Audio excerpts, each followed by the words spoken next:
How's it going, guys? And welcome to my Qatar versus Switzerland World Cup Group B watch-along. This is the first of 4 in a row, really. Well, it is, yeah.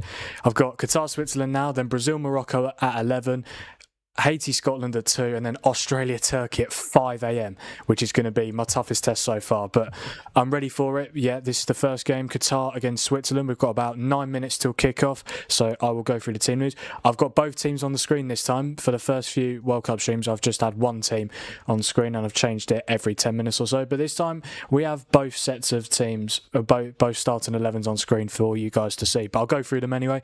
So, for Qatar tonight, in goal, Abu Nada, left back Elamin, centre backs of Kuki, who's the captain, and Miguel, right back Aoui, yeah. Midfield three of Gaber, Madibo, and Lay. Left wing, the only Qatari player that I know, Akram a fifth. And then right wing, you've got Ed Milson Jr. and then striker Yusuf Adurasag. And then Switzerland, in goal, Dortmund goalkeeper Gregor Kobel, a back three of Manuel Akanji, who obviously used to play for Man City, now plays for Inter Milan, Elvedi and Dennis Zakaria, who used to play for Chelsea, playing as a centre-back tonight, even though he's a midfielder. Yeah, he currently plays for Morocco. Left back, Ricardo Rodriguez, or left wing back, I should say. Right wing back, you got A. Bisher. Midfield two of Granit Xhaka, the Swiss captain, and of course plays for Sunderland. And then next to him, Remo Freuler, who used to play for Forest. And then they're playing a 3-4-2-1, so they've got two players behind the striker. They've got Vargas and Dan Ndoye, who plays for Forest, and then up front, Brill and Bolo. Yeah, we've got about 8 minutes till kickoff. Where is this game being hosted tonight? Oh, it's in the US, yeah.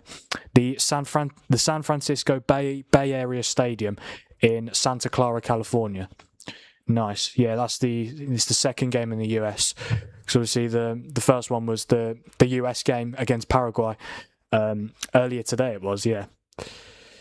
So yeah, 8 minutes till kickoff. I'm going to put a poll in the chat for you guys to vote in terms of who you think is going to win tonight. Welcome to all of you who are on here tonight. I do appreciate it. Gotta say, if any of you are here for all 4 of these streams, I salute you. I really do. Let me just get it all sorted out.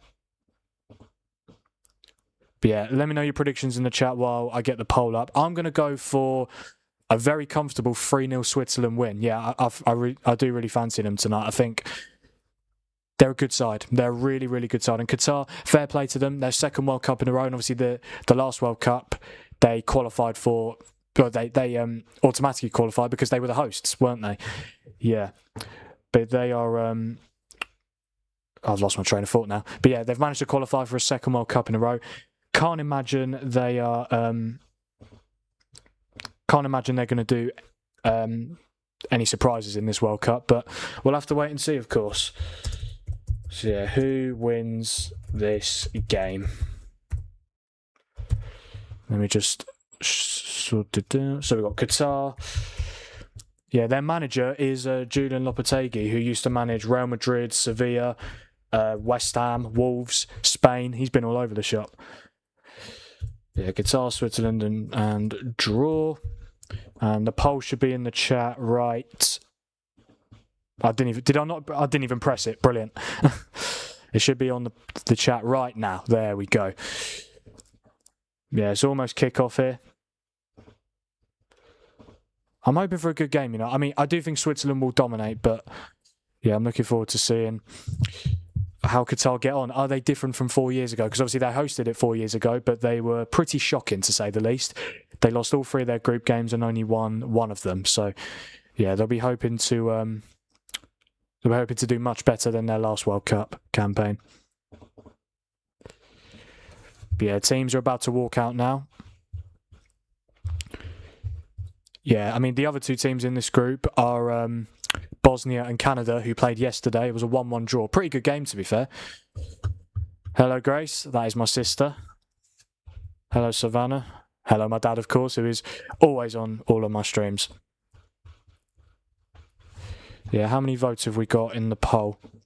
4 votes already. Nice. Yeah. Oh, wow. Who's back in Qatar, then? Who on earth is back in Qatar? Because I cannot see it at all. Yeah, 3 of you think Switzerland win. 1 of you think Qatar will win. Interesting. And then none of you have gone for a draw so far. Yeah, draws are boring. Yeah, we don't want to see a draw. But yeah, this is one of 4 games that I will be streaming. I'm not going to say tonight because technically 2 of them are tomorrow morning. But yeah, we'll just say 4 in a row. Yeah, Brazil-Morocco is the next game. I cannot wait for that. That's probably the best quality game of this World Cup so far. Definitely not me. Grace, Grace, my sister's going for a Qatar win. I don't think there's any logic behind that whatsoever, but we'll see how it goes. I mean, you never know. It's the World Cup. There could be some surprises, but I very much doubt a surprise will be in this game. And to be fair, even Lopetegui's is hi dad lol. Yeah, always got a shout out my dad who is on pretty much all of my streams. But yeah, let's try and get some more votes on the poll and some score predictions. But yeah, I'm gonna go 3-0 to Switzerland. I'll predict goal scorers as well because I always do. I'll say Ndoye, Mbolo, and I think Xhaka will score. Yeah, Xhaka, Ndoye, and Mbolo. Hi, mate, where are you from? I'm from London, mate. From West London. But I live in Norwich at the moment. Yeah, so West London, but Hillingdon to be exact.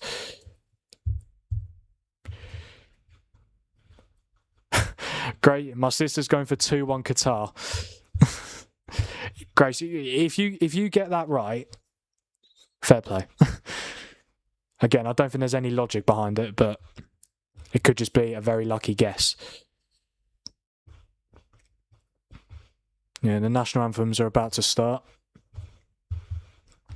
I've got to say, Dan Ndoye, who obviously plays for Forest, his club form hasn't been great this season, but he has scored in 5 of his last 6 games for Switzerland, so he is one to watch tonight, 100%.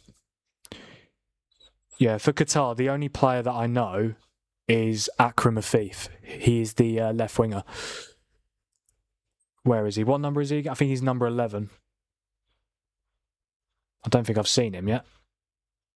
Yeah, but he is the only Qatar player I know. I know the manager, obviously, which I guess kind of helps in Lopetegui.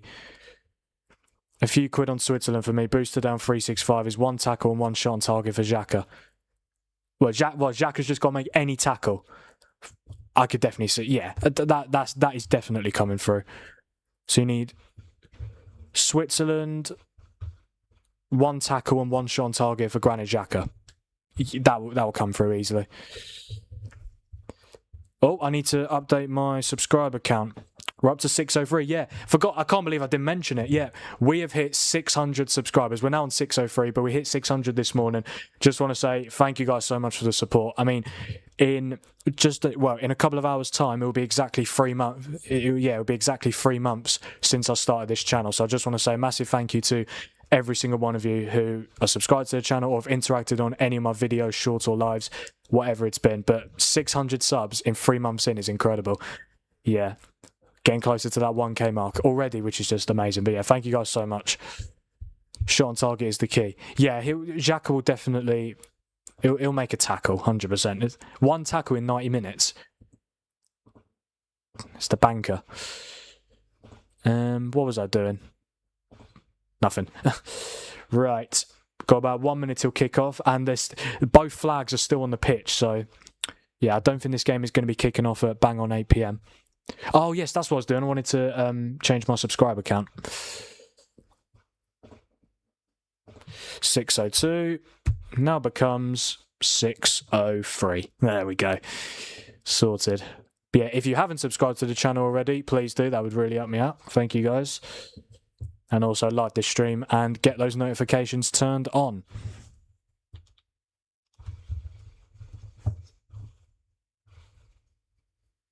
Did you see my comment? Oh, I can't see Qatar winning, but if they do, I'll be very surprised, lol. Yeah, I'm going to say now, there's no way Qatar are winning. Like, absolutely no way. Even though my sister thinks so. There is logic, actually. Go on then, Grace. Tell me, what is your logic for Qatar winning this game? Honestly, I'd love to know, because Qatar have only been at 2 World Cups.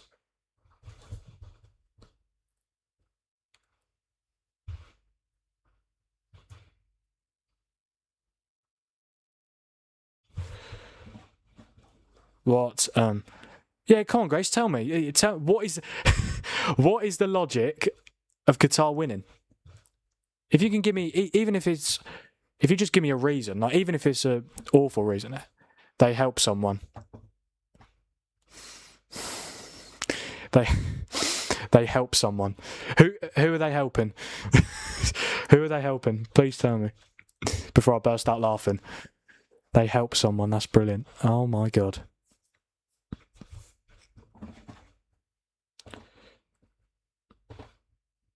Let me just get rid of that. That's it. Let's make it a little bit bigger. Yeah, I will be doing a live watch along for every single World Cup game this summer. This is game 5 out of 104. They're a good team in my opinion. There you go. That's all I wanted to hear. I mean, I'm not saying I agree. I definitely disagree. But at least you've given me a reason, so well done. Rude a bit. No, it's not rude. It's just, I mean, the game is about opinions, but I just do not agree. I just do not agree with you. But if you are right, fair play. Fair play if you are right.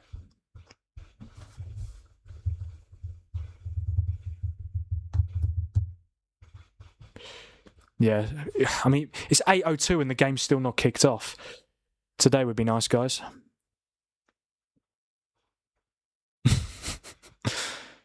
No, Dad said I'm on my own. Yeah, Grace, what Dad was trying to say, you're on your own in terms of predicting Qatar to win.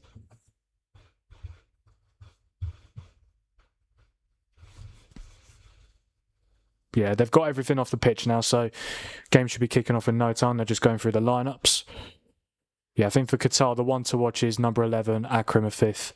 For Switzerland, they've got loads of players to watch. Granit Xhaka, Dan Ndoye, Bruembolo, Akanji, Kobel. For like Switzerland always do quite well at tournaments. Always get into like the last 16 or the quarterfinals. I can't remember where I had them to... I think I had them to top... Did I have them to top this group? Who else is in this group? Canada, Bosnia. Yeah, I had Switzerland to top the group. And I think I honestly can't remember where I had them getting knocked out. I think it might have been last 16. Yeah, Grace, that's what that meant. Like, you're on your own in terms of your opinion of Qatar winning. But we'll see how we'll see how it goes. Stranger things have happened, I can tell you that.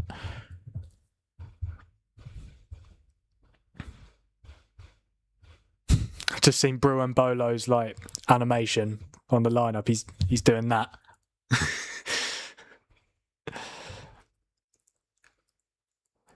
Yeah, what's the stadium called? I don't want to butcher the name because I did for the USA game. I called it the Sophie Stadium. It's called the SoFi Stadium. Yeah, so I don't want to butcher any names. San Francisco Bay Area Come on, that's easy to say and I've butchered it. San Francisco Bay Area Stadium, that's it. In Santa Clara, California. Capacity of 68,827. And it looks fairly filled, to be fair. Yep, game will be kicking off any minute now. Yeah, let's just hope for a good game. I might open my blinds. It's quite dark in here. It's not normally this dark. Yeah, let me have a look. Yeah, I'm opening the blinds, guys. Bear with me. There we go. Can't open the windows because there's noise. There's noise at the moment. Might do it at half time. Yeah, we are about to kick off here in Santa Clara. Switzerland about to get us underway. Oh, they're in a green kit. I'm assuming that's their World Cup away kit. Yeah, any second now. I mean, five minutes late, but here we are. And we are underway here in Santa Clara. It's Qatar versus Switzerland, and I forgot to change the time at the start of the stream to no minutes, but there we go. Or to 0 minutes, and there we go.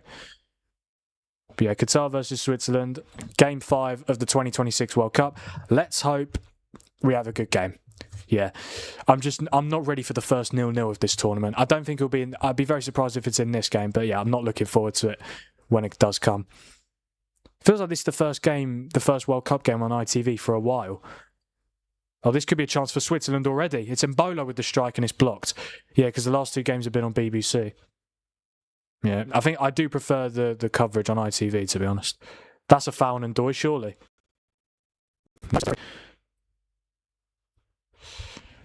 The games always kick off late, but like your 7:45 starts. That's very true, yeah. Yeah, I think I got on at 7:50, I think it was, but better late than never, they say.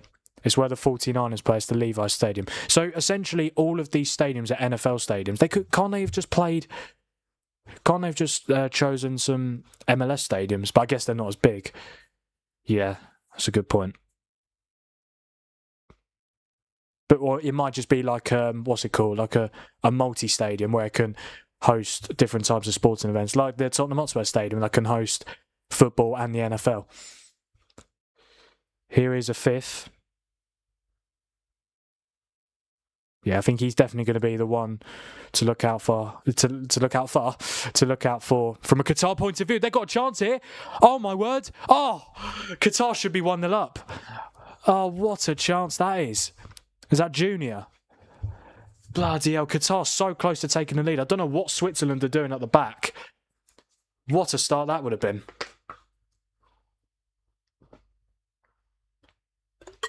He's got to score. It's 1-on-1. What an opportunity for Qatar. I'd love to see the replay. Let's have a look here. I don't know what's going... Akanji. Oh my word. It's Akanji as well. I would not expect that type of error from him. Yeah, Junior with the strike. Why has he gone for that type of finish? It's a really good save from Coble. I know straight at him, but he's still got to make the save. Could have easily gone through him. What is he doing? Side foot it. Well, it's just maybe the nerves got to him. But what a start that would have been for Qatar. Maybe my sister would have been onto something in terms of the prediction. So England to win the World Cup. Unfortunately not, mate. I've gone for... I think we're going to lose in the final to France. Yeah. Yeah, for those of you who saw my World Cup predictions video, I predicted us to lose to France in the final. Obviously, I wanted to predict us to win, but I didn't believe we would. So I don't want to predict something that I don't believe in just because it's my country. I still think we'll get to the final, but I just think if we do play France, it'll be like the game against Spain in the final of the Euros. They'll just be too good for us, I think. But hopefully it's a tactical jinx and England do end up bringing it home after 60 years of hurt. Yeah, you know that It's Coming Home song? Like, because they released it in 1996 and the line is 30 years of hurt. Now we could say 60 years of hurt. In previous, it's been like 58 years of hurt. It just doesn't work. But yeah, this time, yeah, six decades since England last won a trophy. It's too long. Obviously, I've only been alive for 18 years, which is not too bad. But yeah, it's only until recently where England have started to do well in tournaments. Remember the 2014 World Cup and the 2016 Euros.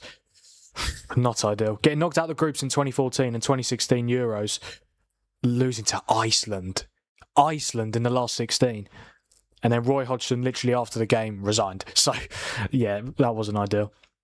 But obviously Southgate came in, semi-final, final, quarter-final, final. And hopefully Tuchel can be the man who brings football home. Here's Rodriguez, puts it in. Oh, is that going to be a corner? No, Qatar goalkeeper manages to keep it in. Who headed that? Number 23, Madibo. Yeah, a bit of a weird header, but went all the way back to the Qatar goalkeeper. Grace might be in her luck, lol. Yeah, honestly, it could be one of those games where an unexpected result occurs. He's got to score. Like again, and Qatar probably aren't going to get many chances like that. So when they do come, you've got to take them. What an opportunity. Wonder if I would have scored that. Maybe. Here's potentially a chance for Switzerland. It's Dan and Doy. Should just get the shot off. He does. Really good save from the goalkeeper. And Qatar clear it away. And I think that's going to be a free kick. Really good save from Abu Nada to deny Dan and Doy. I did say a few minutes ago about how good Dan and Doy's recent record is for Switzerland. 5 goals in 6 games. Almost made his 6 goals in 7. Yeah, I think he was too far out wide. Yeah, to get the ball into the corner. It's a good save. Really good through pass from Abisha. It says that Switzerland are playing a 4-3-3. What does it say on my screen? Because the chat is blocking the lineup. It says they're playing a 3-4-3, which again is still definitely possible. Yeah, it could be a front three of Vargas, Embolo and Ndoye. But maybe they're playing a back four. No, but when they're going to press here, they're playing a front two. It's a little bit... Yeah, they're in a 4-4-2 shape. That's fine, it is what it is. There's Lopetegui. Yeah, he's kind of failing upwards, to be fair. He was so bad at West Ham. And I know, obviously, Qatar, it's not like one of the best jobs to have in terms of managing at a World Cup. But still, managing at a World Cup, no matter what country it is, it's always a fantastic position to be in. Same with Graham Potter. Like, what is it with West Ham managers failing at West Ham and getting World Cup jobs? Lopetegui at Qatar, Graham Potter at Sweden. I think Qatar have got a free kick here. Yeah, fouled by Bruin Bolo, the striker. Now, Qatar started all right, to be fair. Should have gone 1-0 up. Yeah. And again, Switzerland are a very good side. They're ranked number 19 in the FIFA rankings. And yeah, it was a lucky escape there from the error from Manuel Akanji. And Akanji as well. Out of all the Swiss players to make an error, it's the guy that was part of the treble-winning Man City team. I was not expecting that. To be fair, Lopetegui's record at Qatar is not great anyway. Yeah, it's 13 games, 2 wins, 4 draws, 7 defeats. A win percentage of 15%.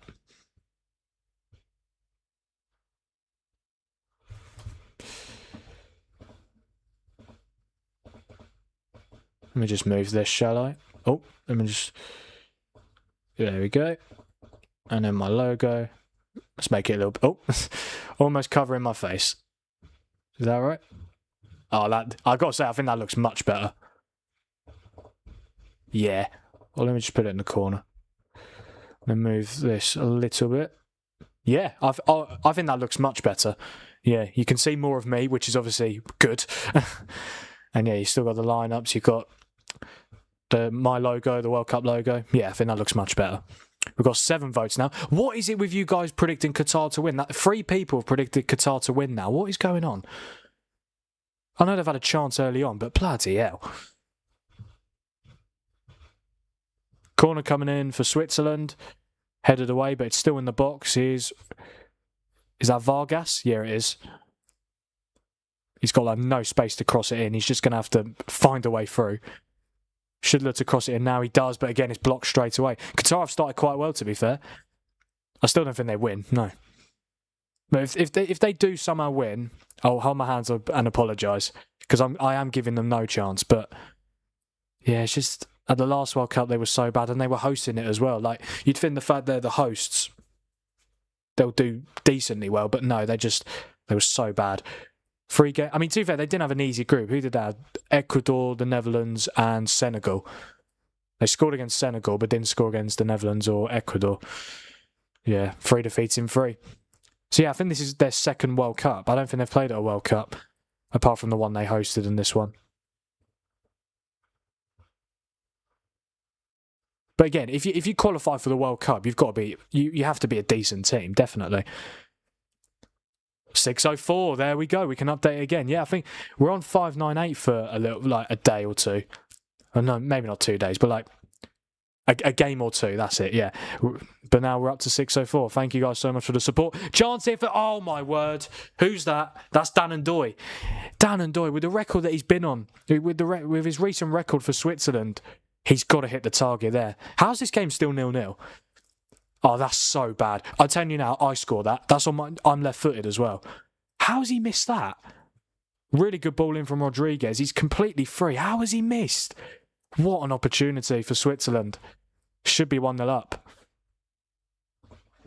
So here we go. We can update the subscriber count again. 603 becomes 604. I'm going to make a big deal out of it every time because every little helps at the end of the day. But yeah, thank you guys a lot for the support. It means a lot.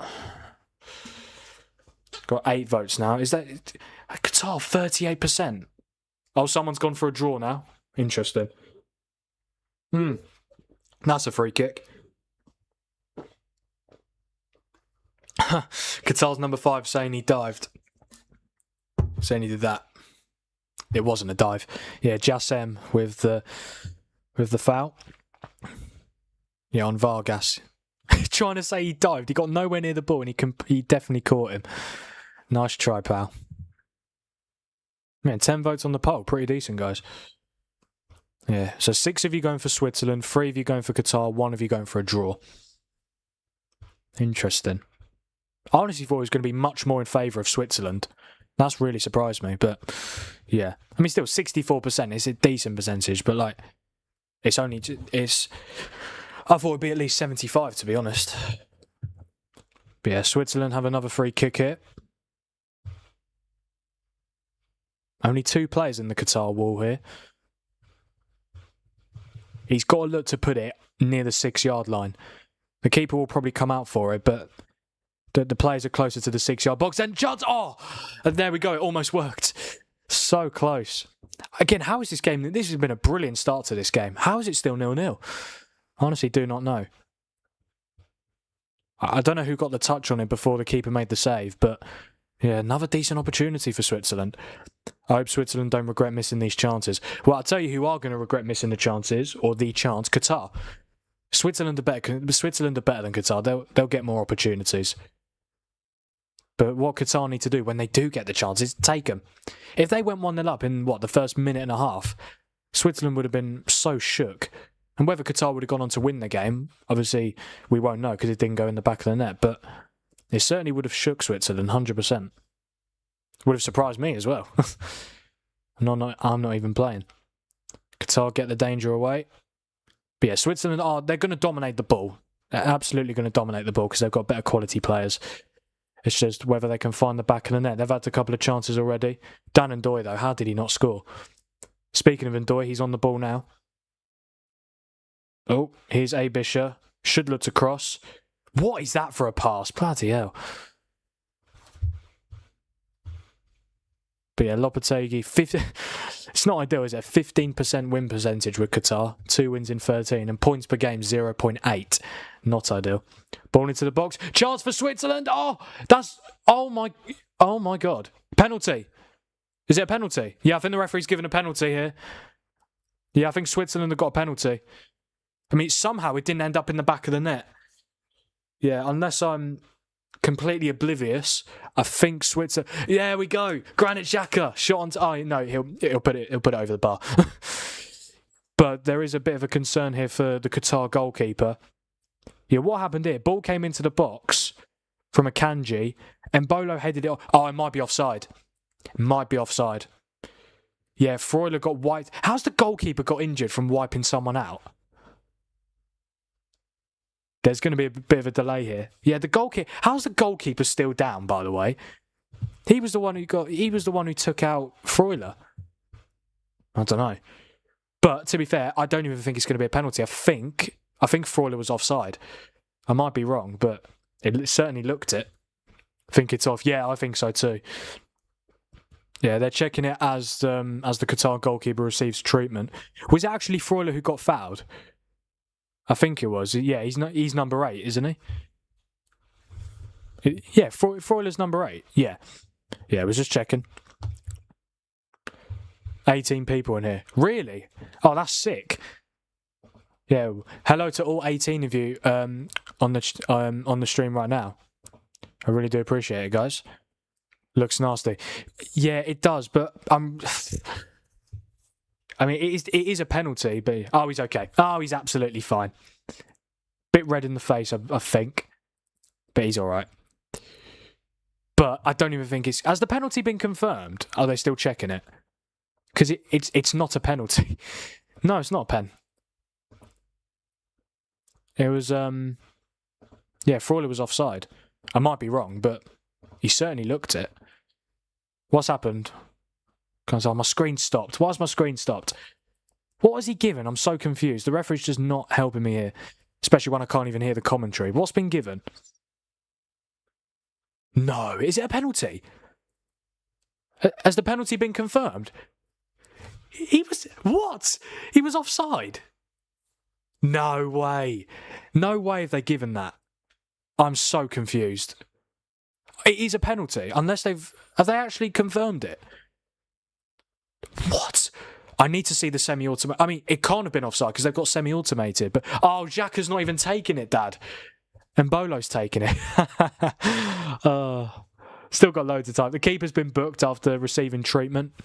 Let's see if the Swiss can take the lead here. They've had early chance. I mean, Qatar had the earliest chance inside the first minute and a half, which they didn't take. Since then, Switzerland, I'm not going to say have dominated, but have had the majority of the chances.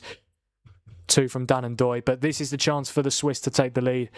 Bril and Bolo against Abu Nada, the goalkeeper.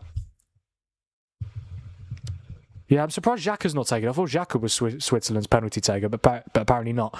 So here we go then. This could be the opening goal. Okay, the referee's just still talking to people. Yeah, we don't want any encroachment in the box. So yeah, the penalty's been confirmed. I'm really surprised. I thought it was offside. So here we go then. It's Mbolo, and he scores. And Switzerland take the lead here in Santa Clara. Bril Mbolo with the opening goal inside 17 minutes. Yeah, it just shows you the chance that Qatar had, they had to take it. Because ultimately, when you're playing against a better team and you don't take your chances, you will get punished. And I know it's a penalty that's opened the scoring, but even so.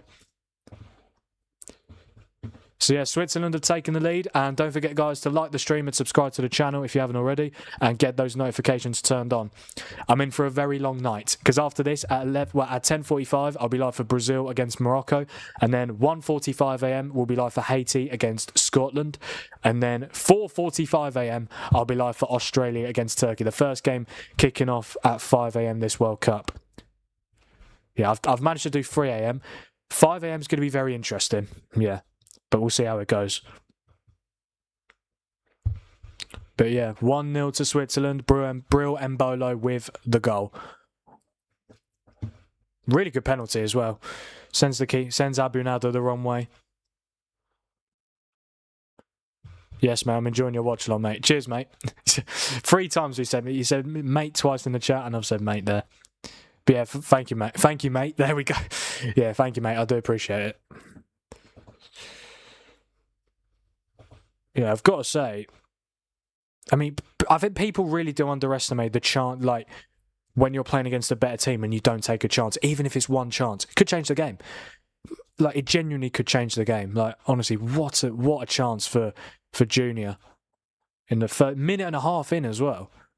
Would have been the perfect start. Seems like an age ago now, with the chances that Switzerland have had and the fact they've now taken the lead. Be yawning your head off again, lol.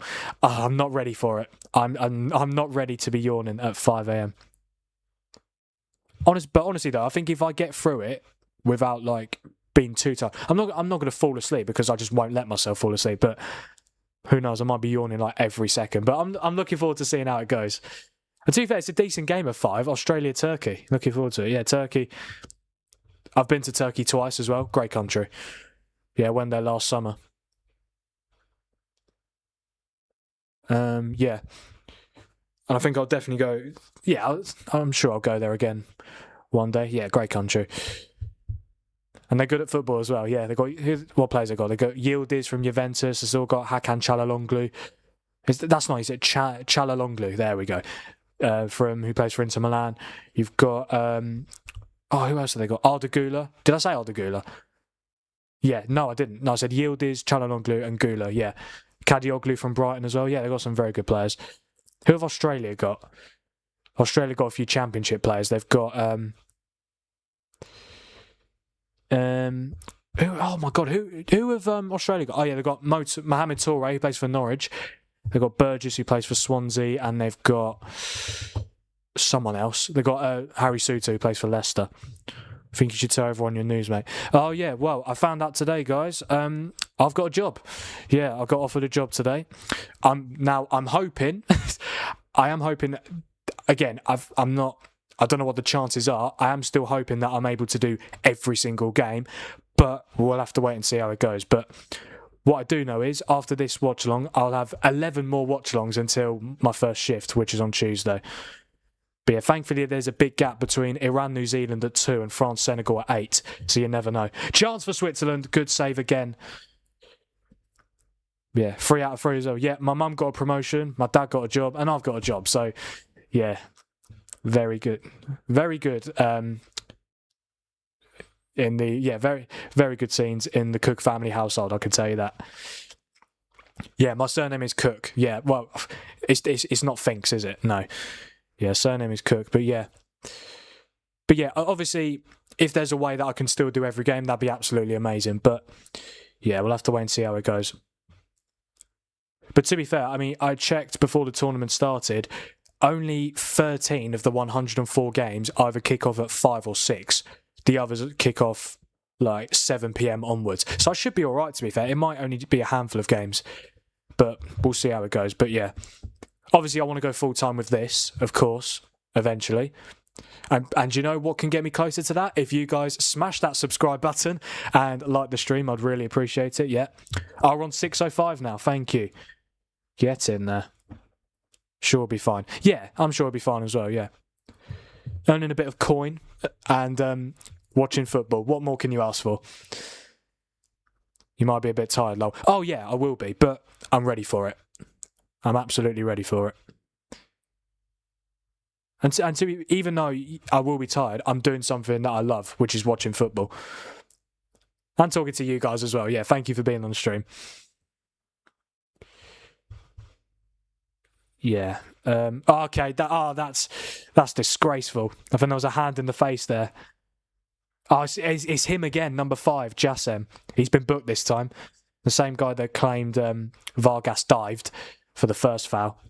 Is that Vargas again? I think it is. Yeah, it is Vargas. Was that a hand in the face? Oh, yeah, he's caught him. He's caught him. I mean, Vargas has gone down like he's been shot, but yeah, it wasn't even like hand in the face. It was like that. But yeah, Jassem Gaber has been booked. Did I not update? Oh no, I didn't update it yet. 605. Yeah, I'm gonna milk it every time. Every little helps. We're getting closer to the 1,000. 605. There we go. Thank you guys for the support. We've got 15 votes on the poll now.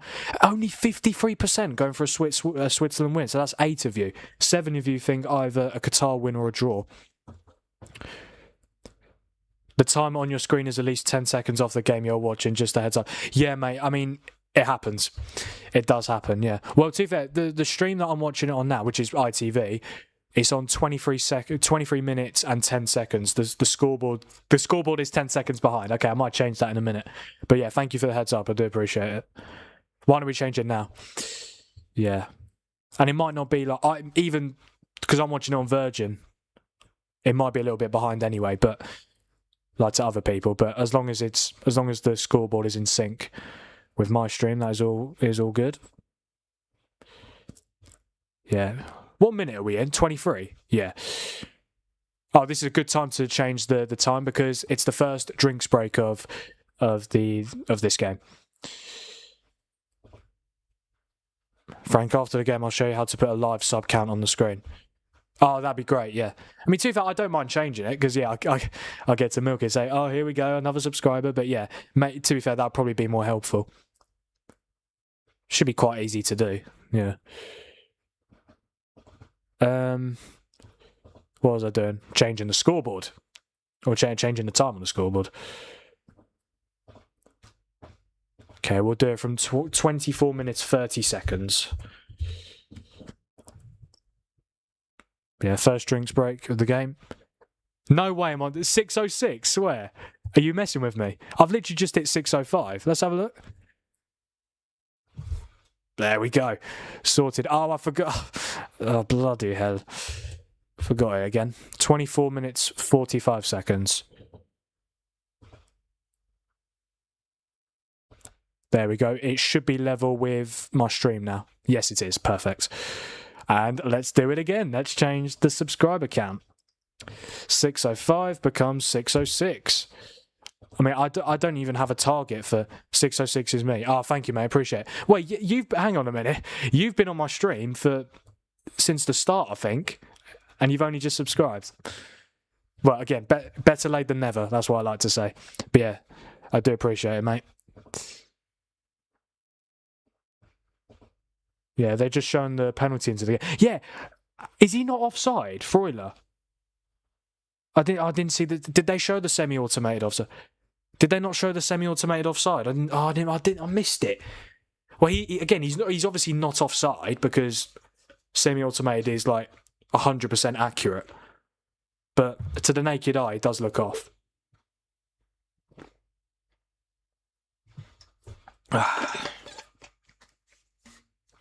Yeah, we are. I'll tell you what we are getting closer to.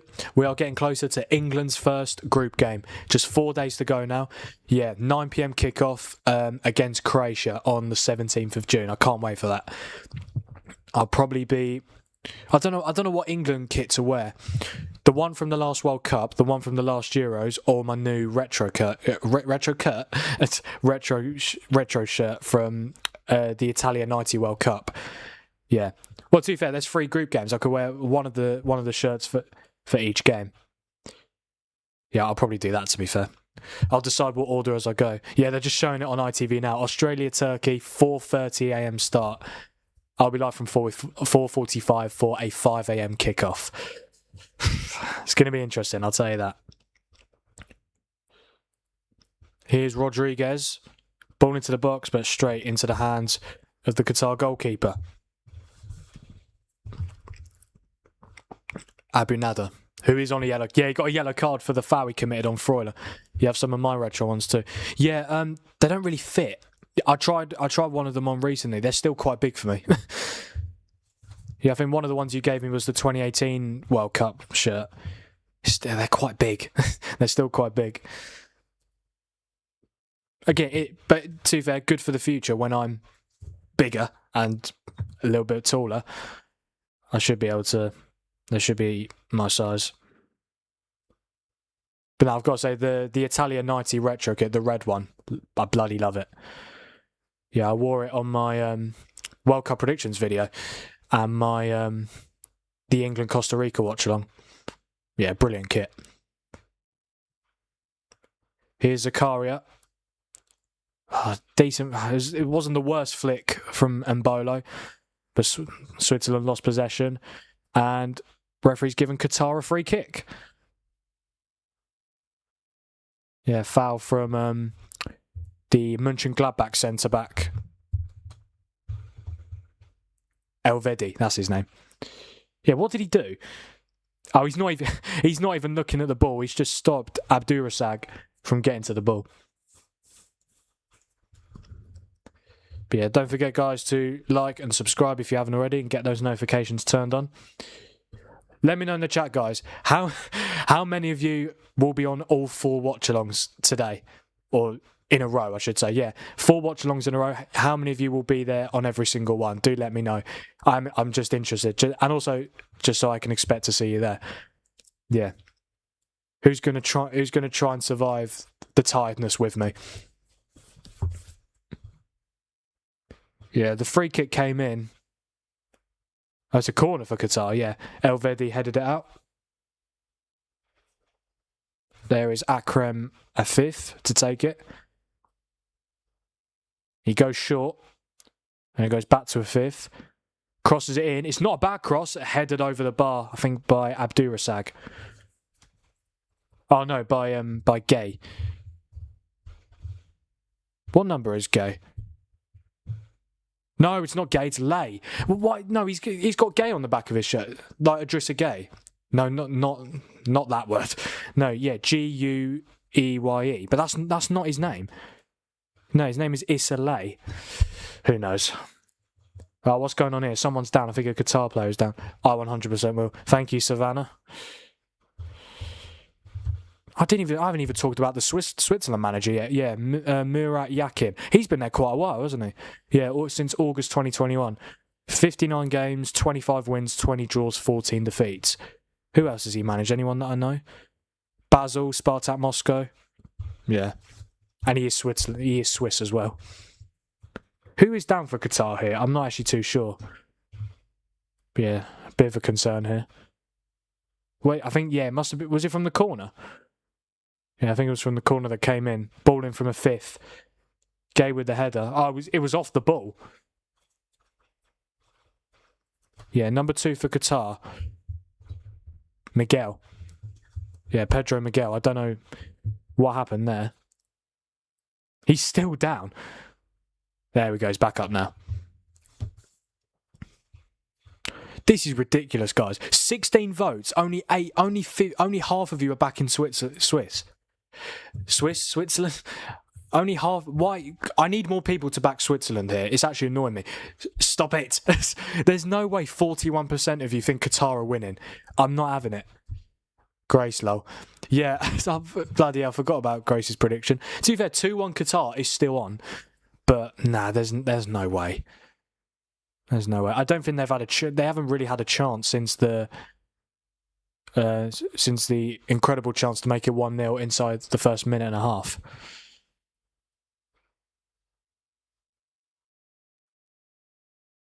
Here is Zakaria.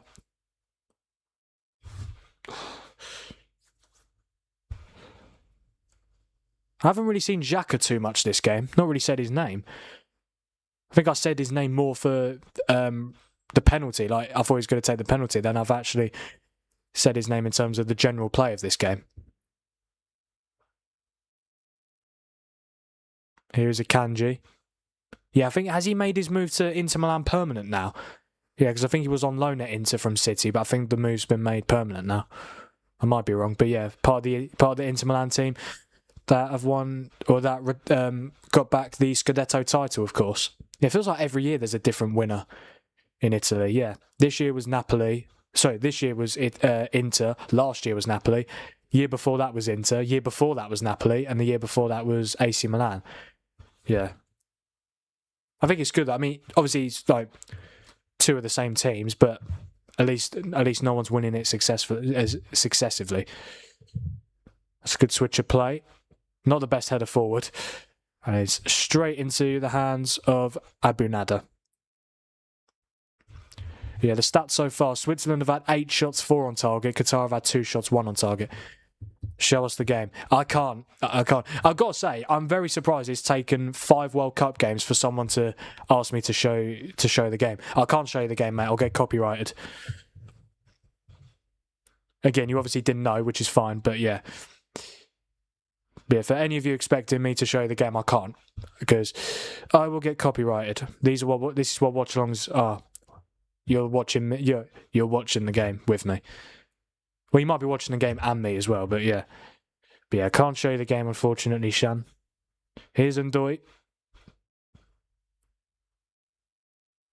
Is that Xhaka? Oh, I'm really surprised he didn't receive the ball in the half turn and then fire a shot, because he can hit them from that range. Switzerland win it back again. Here is Xhaka. It's weird that Xhaka's wearing number 10, even though he's a centre midfielder. Yeah, normally the number 10 is associated for the attacking midfielder. Here is Manuel Akanji again. Yeah, Switzerland just keeping the ball. Yeah, if you do want to watch the game, it's free on the ITV app. But what I will say is, yeah, watch it for free on the ITV app, but also watch me as well. That'd be great. Here's Xhaka. Yeah, Switzerland are good, man. I know Qatar aren't the best quality team, but still, Switzerland do well with these tournaments. They really do. Chance. Is that Mbolo? Oh, chance. Ndoye. Oh, he's had quite a few shots so far this game. The Nottingham Forest man goes out for a goal kick.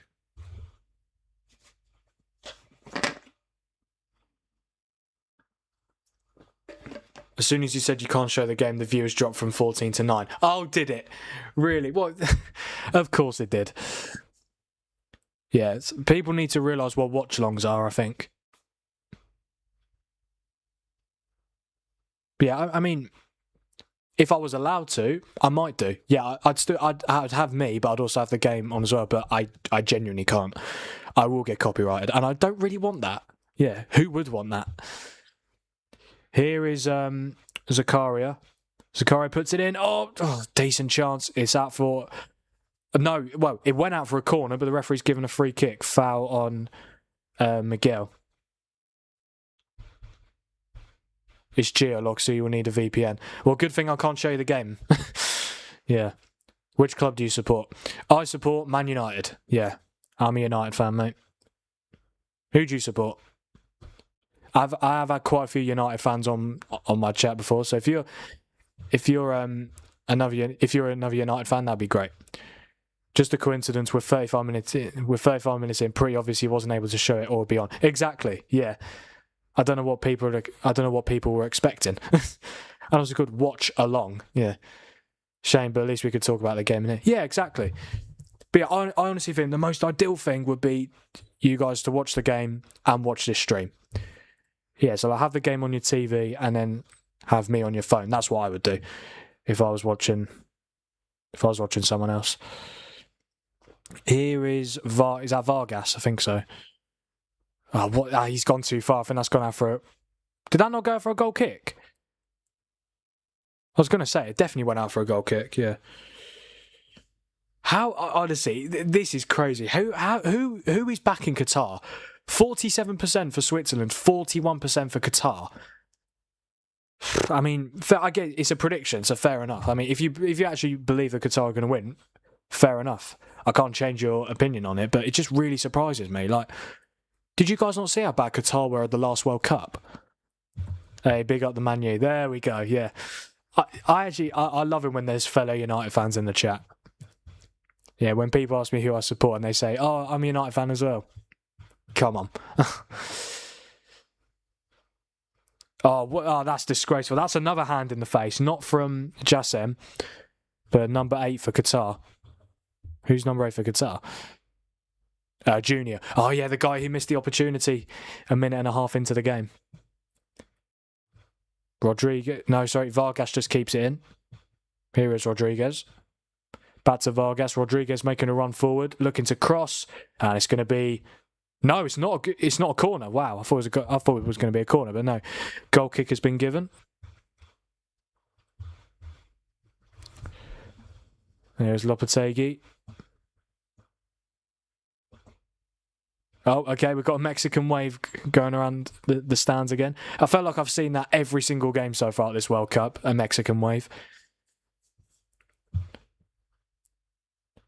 Game's not even been played in Mexico, though, so why is there a Mexican wave? That was a terrible joke, wasn't it? Yeah, that was awful. Sorry about that.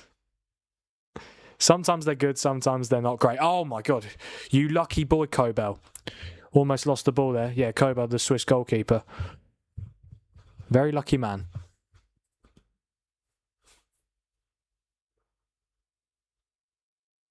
Yeah, the guy who asked me what club I support, he hasn't responded yet.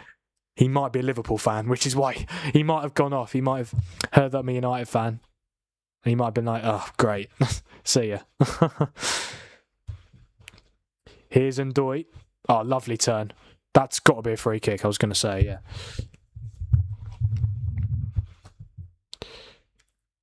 Yeah, as you can see on your screen, the latest news, the USA-Paraguay game, which I haven't actually talked about since then, which is crazy considering obviously it was it's the previous World Cup game. Yeah, USA was for any of you who watched that game, USA was so good. Like, so good. Especially that first half. Some of the football they were playing was amazing. Second half, it kind of tailed off, but to be fair, they were 3-0 up at half-time. It was always going to happen. I'm not from the UK, but I like to watch the Premier League, so I'll cheer for the team with the most players from my country. Oh, there we go. He's a United fan. There we go. If it feels like every time someone asks me who I support, it's always a fellow United fan. But yeah, I instantly like you. Up for Karaki. Oh yeah, absolutely. I'm really looking forward to seeing how he does. I know obviously we've seen it like in his interim spell, but like obviously it's very different being the interim manager of United than being the permanent manager of United. And especially the fact we're going to be playing in the Champions League next season. I'm really looking for... I cannot wait for Champions League watch-alongs next season for United. I'd love us to play Real Madrid. Real Madrid at Old Trafford on a Wednesday night. Oh, that'd be amazing. Jose Mourinho, obviously Real Madrid manager now. In his second spell. And he used to manage United, yeah. I quite like Jose at United. Yeah. He won the Community Shield, Europa League and Carabao Cup. Second season lost the FA Cup finals to Chelsea. And then third season got sacked. But it feels like he always gets sacked in his third season. He did with Chelsea. He did with Roma as well. Yeah. But yeah, I cannot wait for Champions League nights for United next season. I bet your old man was so happy when you started supporting United. I don't think he was. No, no, I don't think he was, to be honest. Yeah, because he's a Chelsea fan, yeah. He thought I was going to follow in his roots. And to be fair, maybe I should be a Chelsea fan, because obviously most of the time it's you support your dad's team. But yeah, not the case. But no, to be fair, I do have a massive soft spot for Chelsea. Definitely. I mean, I hate the rest of the big six apart from Chelsea, yeah. Chance for Switzerland and Bolo with the strike from the corner that came in. Jose was our best. No, Gavin, I really wasn't. Oh, dear. I mean, Dad, you could have just said to me, to be fair, you could have just said, no, you're supporting Chelsea. Yeah. When I made the decision to support United, you could have just said, no, you're going to support Chelsea, and that's that. You could have said that. You could have said that. And to be fair, I would have had to live with it. But to be fair, can I just say that the amount of success that Chelsea have had, because I was born 2007.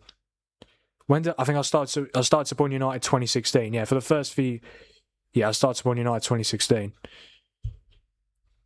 Yeah, what I used to love doing before I became a United fan, I used to love collecting all just Premier League shirts. Yeah, obviously not every single Premier League shirts, because obviously they're expensive, but just plain shirts of the team with the badges on. Yeah, so I was getting teams like Watford and Bournemouth, but yeah, I was just a Premier League lover. I really was. But to be fair, that was when I was 6. Yeah, you can I feel like when you get to a certain age, it's you stick with that team forever. Shocking, mate. Yeah, I know. Yeah.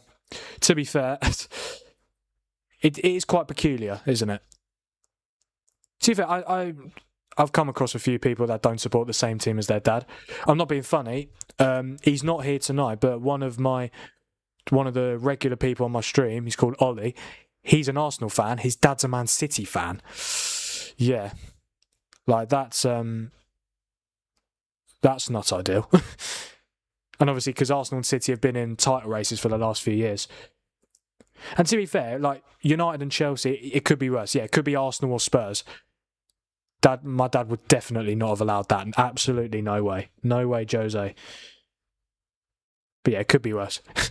Could be worse. You could be a Spurs fan like Gavin Mike. Yeah, that's the worst outcome. Yeah. But to be fair, it's funny, we can banter Tottenham as much as we want. I actually think the future's looking up for them. I really do. Which is crazy to say, considering obviously 2 17th place finishes in a row. But I'm a big fan of De Zerbi. They've already signed Robertson and Senesi. Could potentially be signing Van Heck from Brighton and Savinho from City. They've got no European football as well, so they'll just be focusing on the league. I'd be very surprised if they don't qualify for any European football next season. Yeah, I mean, don't get me wrong, I don't think they'll be in the title race. No, absolutely not. Probably won't even get Champions League. But yeah, Europa League or Conference League, I think they could definitely get. And I think that's what you've got to aim for. Tough gig. Yeah, absolutely. But then again, that Europa League win last season, that must have been nice. Just had to be against my club, didn't it? Yes, it did. RDZ all the way. Yeah, I'm a big fan of De Zerbi. He is a bit of a mental case on the touchline. His touchline antics are... Yeah, he's very passionate, but he is also a bit of a nutcase. But he's a very good manager. Brilliant tactically. Mind you, this season wasn't much better for Chelsea. Yeah, it's a good point of view. I mean, you got to the FA Cup final, so at least you actually had a chance of winning a trophy. The fact you ended up finishing 10th, it looked like it was going to be Chelsea, Liverpool, Villa and Man United all battling for the Champions League spots, because obviously 5th place got Champions League. It looked like it was going to be those 4 teams going for it. And Chelsea just completely exited the race. Obviously, Rosenior didn't help, but I don't think it was all his. I don't think it was all his fault. Because obviously McFarlane came in and they didn't get much better, to be honest. But it's funny, if Chelsea just got a draw against Sunderland, they just needed to score 1 more goal and they would have qualified for Europe. Chance for Switzerland. Oh, another good save from the Qatar goalkeeper. Yeah, I mean, I'm really surprised that Switzerland aren't are only winning this game 1-0 and because of a penalty. Cookie, my bet is in. Come and check the group. Gambling, are we, boys? Here is, I don't know. Oh, it's towards Embolo, but he didn't manage to get to it. Chance. Oh, another good claim from Abu Nada. Now got to hop off. Got to go pick brother up from London. All right, Savannah, I'll see you later. Thanks for being here. Appreciate it. What else? I forgot to read one of the chats. What was it? Can't see Xhaka having a shot on target in this game. He's too deep. Yeah, it's not ideal. I'm really surprised he didn't take the penalty. That really surprised me. Yeah, because he is Switzerland's penalty taker. Well, I thought he was Switzerland's penalty taker, but obviously not. You could have posted it before the game, you village. Yeah. So what? I forgot what you needed in your bet again, Dad. You need a Xhaka shot on target. He has he had a tackle yet? Has he put a tackle in? He must have done by now, surely. And he needed a Switzerland win. So yeah, it's just about Xhaka shot on target.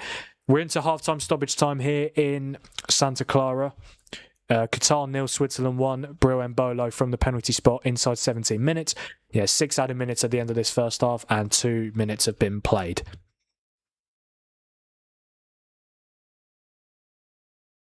Here's Ricardo Rodriguez.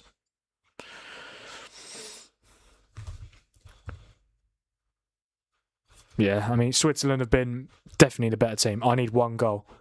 I just want one goal for either team. Yeah, it's not just like, I need Qatar to score, Switzerland to score. Yeah, that should come through. It could come through now. Chance. Oh, no. How has he missed? Is that Dan Ndoye again? No, it's not. It's Vargas. I was going to say, if that's Ndoye again, I can't believe he's not scored already. But Vargas, what an opportunity. How is Switzerland only winning this game 1-0?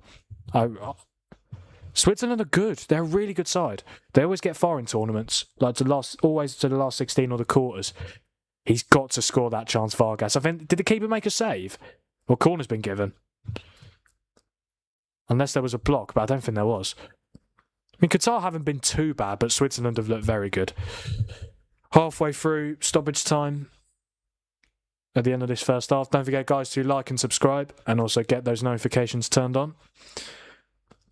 Corner comes in. Chance for... Oh, my God. Again, this is ridiculous how they're only 1-0 up. I think the referee's given Qatar a free kick. Yes. Miguel wins the free kick. Yeah, honestly, can't believe Vargas didn't score that chance. Did the keeper save it? Yeah, he did. Oh, my God, what a save. Mate, this Qatar goalkeeper is incredible. Abu Nada, he's brilliant. I know he gave away the penalty, but, like, he was a little bit unlucky, to be fair.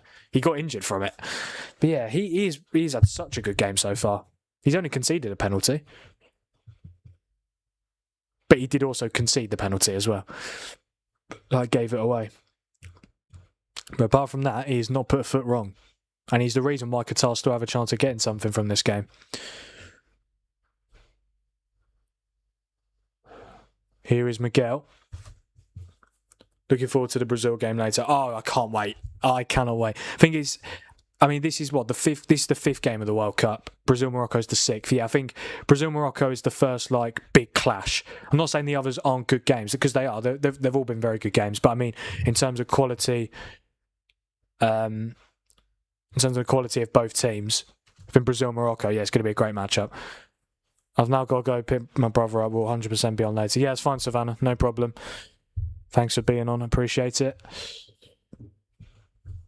But yeah, what are we thinking in that Brazil game? I think it's going to be really close. Like, really, really close. I think Brazil win 2-1. But I could definitely see Morocco. I could see Morocco winning, definitely.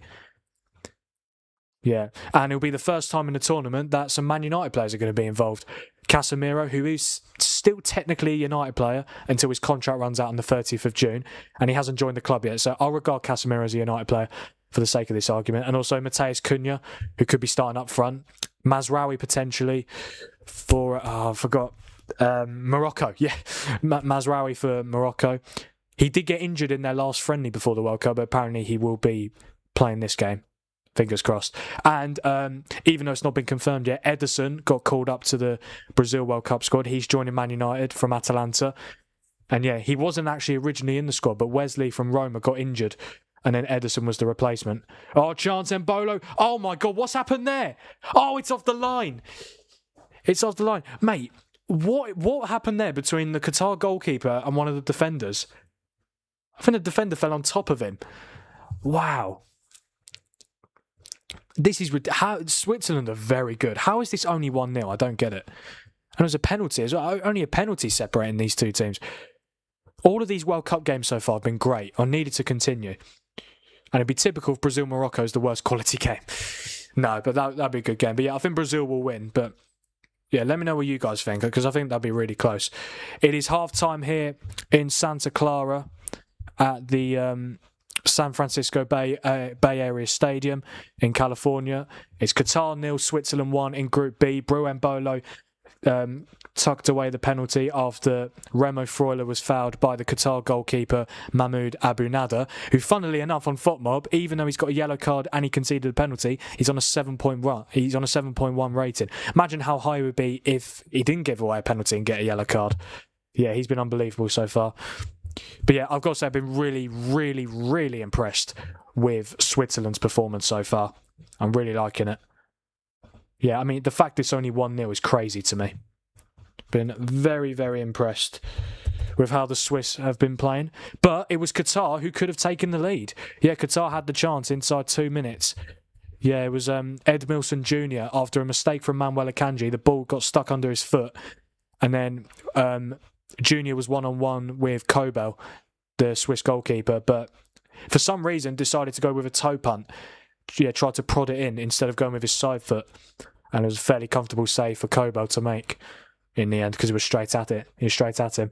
And then Freuler won the penalty after being taken out by Abu Nada. But funnily enough, Abu Nada came off worse. Yeah, he had to get treatment. And it looked like it was going to be... the penalty was going to be disallowed for offside, but there was no offside, yeah, on Freuler. He managed to time his run perfectly. And then Embolo tucked away the penalty, even though it looked like it was going to be Granit Xhaka to take it. And my dad needs Granit Xhaka to have a shot on target for his bet. But yeah, still second 45 to go. But yeah, half-time, Qatar 0, Switzerland 1. But yeah, I'll go through the stats and the player ratings in a minute. Yeah, up to 606 subscribers, which is very good, of course. Thank you guys so much for all your support. Yeah, in terms of the half-time stats, so Qatar have had only 25% possession, 0.45 XG, 4 shots, 2 on target, and 5 touches in the Switzerland box. I mean, even though they've not had a lot of possession, they haven't actually done that bad, to be fair. 25% possession, 4 shots, 2 on target. Like, when you've not had a lot of the ball, that's not too bad, to be fair. Switzerland, though, have had 75% possession, 2.17 XG, 14 shots, 7 on target, 27 touches in Qatar's box. Qatar have had 1 big chance, and they missed it, of course, through Junior in the first 2 minutes. Switzerland have had 3 big chances, have missed 2 of them. And I guarantee you now, let's find out. Oh, wait, Dan and Doy's not missed a big chance yet, apparently. I thought he missed both of them. Wow. Yeah, I mean, and Dan and Doy's got a 7.5 as well. No, he's been heavily involved. Yeah, he just cannot finish. But yeah, there's only one Qatar player on a green rating, and it's the left-back Homam Elimin, who's on a 7.1. And for Switzerland, Ricardo Rodriguez, the left-back, 7.1. Nico Elvedi, the centre-back from Mönchengladbach, on a 7.2. Michel A. Bishop plays for Pisa in Serie A, 7.1. Is it Eduardo Vargas? No, it's Ruben Vargas. Yeah, Ruben Vargas, who plays for Sevilla. He's on a 7. Dan and Doy, obviously, plays for Forest, 7.5. I mean, to be fair, he's had the joint most touches in the opposition box with 7. He's taken the most shots, 5, even though he hasn't scored yet. And he's completed the most dribbles with 2. And then Embolo, who obviously scored the penalty, he's on a 7.8. He's created 4 chances as a striker, which is very impressive. And he's had 7 touches in the Qatar box. He's had 11 touches and 7 of them have been in the box. That's incredible. Yeah, and can I just say, that this is incredible, by the way. Embolo's had 11 touches, but he's managed to create 4 chances. He's created all of Switzerland's big chances so far from 11 touches. That's incredible. What a performance so far. Imagine he actually gets more of the ball. Yeah, he plays for Rennes nowadays. He's been around the block. He's played for Basel, Schalke, Mönchengladbach, Monaco, Rennes. How old is he though? How old is he these days? He's 29. Yeah. He's a good player, to be fair. He did well at the World Cup a couple of years ago. Two goals in 4 games. How did he do at the last year of the Euros? 2 goals in 5 games. Yeah, he's a good striker, Mbolo. I'm a big fan of him. Yeah. If you're just joining for half time, if you're just joining, it's half time. Qatar 0, Switzerland 1, and also welcome. I do appreciate seeing you guys here. And don't forget to like and subscribe and turn on notifications so that you never miss a future stream or a future upload. I'm going to be very busy in these next couple of hours. After this game, we've got Brazil-Morocco at 11. I'll be live from 10:45. Then we've got Haiti against Scotland from it's a 2 a.m. kickoff. I'll be live from 1:45.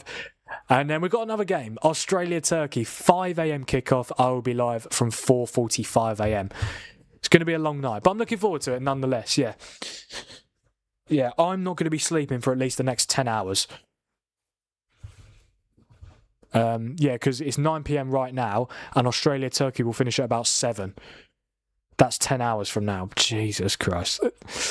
Come on, I can do it. I'll be absolutely fine. Yeah, I just don't want to get too tired.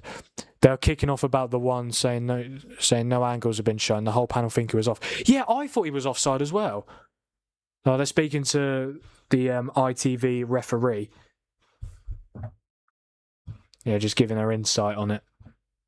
I didn't see. Yeah, I was wondering. Did they not show semi-auto? I don't think they showed semi-automated offside. That's so strange. What is this? What's her name? Christina Uncle. What is she saying? Obviously, I can't tell because I can't have the sound on. But yeah, what is she saying? Why was it not offside? Because it certainly looked it.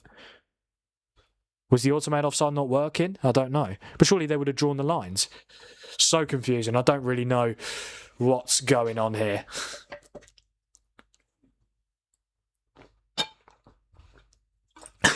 What's Gary Neville saying? A lot of hand signals. He's doing that. Just waffling and going. You got big Duncan Ferguson there, Ian Wright. Where's Roy Keane? That's the dream team. Roy Keane, Gary Neville and Ian Wright. Alongside the presenter, Mark Pugach. Yeah, what is this woman referee saying? Christina Unker. What is she saying? I'm really interested to know, because it's a big decision to not give the offside there when it certainly looked offside. It's very surprising.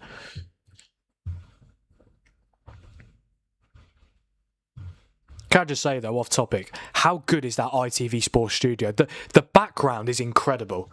Like, that is genuinely amazing. Like, the scenery, like, everything about it is perfect. They must have spent an absolute fortune on it. But it's worth every penny, I think. Saying it's a joke, why aren't they showing it? Yeah, why are they not showing it? The semi-automated offside. I mean, they obviously checked it, but we didn't actually see the semi-automated offside graphic after it happened. So strange.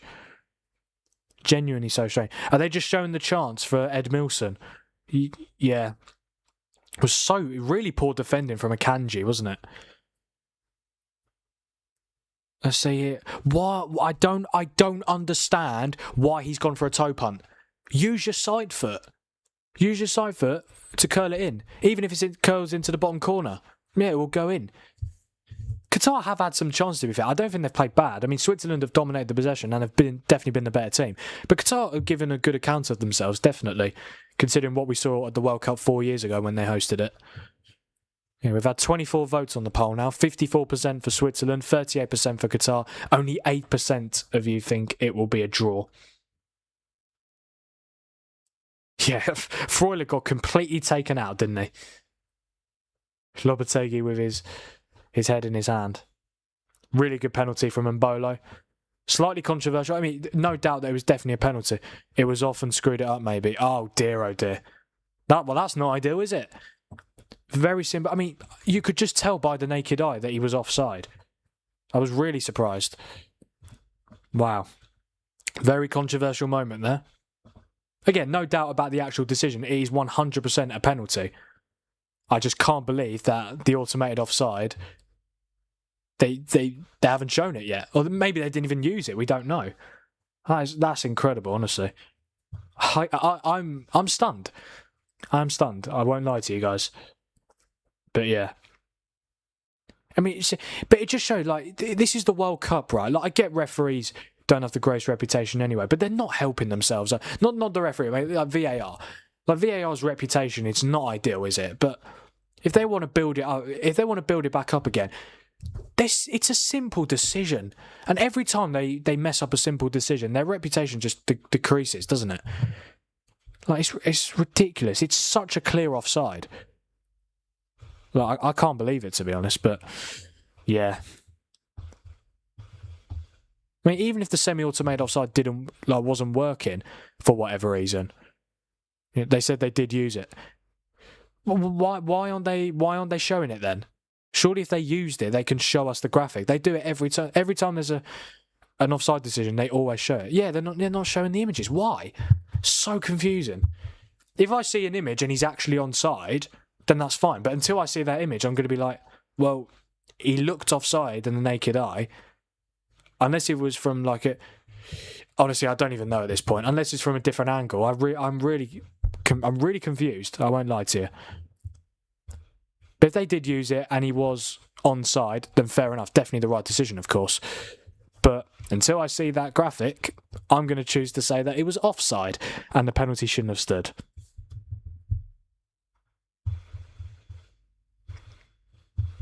Yeah, I think we've got about, bloody hell, 7 minutes past 9. Second half's not even getting underway yet. It says 4 minutes.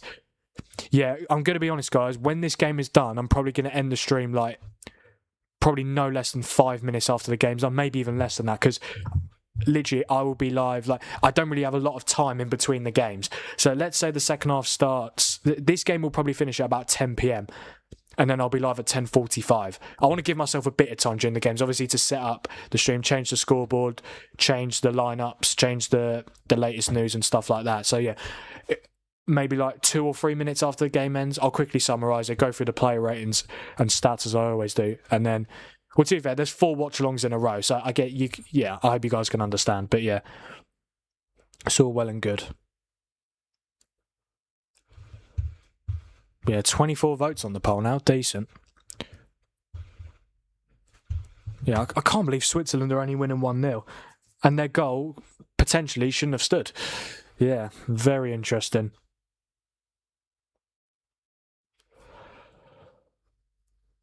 Yeah, that doesn't make sense to me at all. Why they can't show the images. It's a big decision as well, because like it was for a penalty which led to a goal. If it leads to a goal, it's an even bigger decision. Yeah, I mean, one thing that would concern me about Switzerland is the fact they are not taking their chances. And I know that, obviously, I did say earlier that they're the better team, so they will get chances. But ultimately, how many chances do you want to waste? Qatar had a chance in the first 2 minutes. And Qatar had another chance towards the end of the first half. They have had chances in this game. If Switzerland don't take them, if Switzerland don't take their chances, Qatar could easily take one of theirs, and it might be against the run of play. But that's what happens. If you don't take your chances, you will get punished. It is as simple as that. No matter how good you are against, no matter what the level of opposition is, like compared, no matter if you're so much better than the team you're playing, if you don't take your chances, the other team would just need one chance to get a goal. So yeah. No, I'm not tired, guys. It's just my eyes were itchy. I'm not tired yet. I can't be tired yet. I really can't be. That'd be very concerning. Might open my windows. It's quite hot in here. I don't think there's any more noise now, which is good. Yeah, there we go. All well and good. Superb. We've got light and we've got air. Light and air. Yeah, I definitely still... Bloody hell. I definitely still think Switzerland win this game. I think with the chances they're creating, I'd be very surprised if they don't take at least one of them coming up. These are the games that are coming up, though. Australia, Turkey, obviously from 5. No, in terms of ITV, yeah. 5am kickoff. Tomorrow we've got Germany against Curacao, which I'll be live for from 5:45 for a 6pm kickoff. Yes, and then that next game I'm really looking forward to. Netherlands against Japan, 9pm kickoff. I'll be live from 8:45, and then is there a game after that as well? There's 2 games after that. Jesus, Ivory Coast, Ecuador at midnight, and then Sweden, Tunisia at 3am. I love this World Cup. There's so many games. It's amazing. It's genuinely amazing. Okay, they kick off at ridiculous times, but it's fine. This World Cup is once every 4 years. I don't mind my sleep schedule being buggered for the next month or so. It's 1 month out of 208. That's 208 weeks, 4 years. How many months? It's once every 4. The World Cup is once every 48 months. I don't mind my sleep schedule being a little bit. Well, I say a little bit, very different. We should say. I don't mind it though, and it's football, guys. Come on, let's enjoy it as we go. Yeah, 5 games on Monday. That'll be good. Tomorrow we've got 4. Yeah, the 4 games. Obviously, 2 of them coming up, like 2am, 5am, Haiti, Scotland, Australia, Turkey. Yeah, Germany, Curacao, Netherlands, Japan, Ivory Coast, Ecuador, Sweden, Tunisia. Then Monday at 5, Spain against Cape Verde, Belgium, Egypt at 8, and Saudi Arabia, Uruguay at 11. Loads of games coming up in this World Cup, of course. Yeah, there's 72 group games, and then there's 32 games in the knockouts. Football, football, football. It is non-stop, and I bloody love it. Right, second half is about to get underway here in Santa Clara. Qatar 0, Switzerland 1.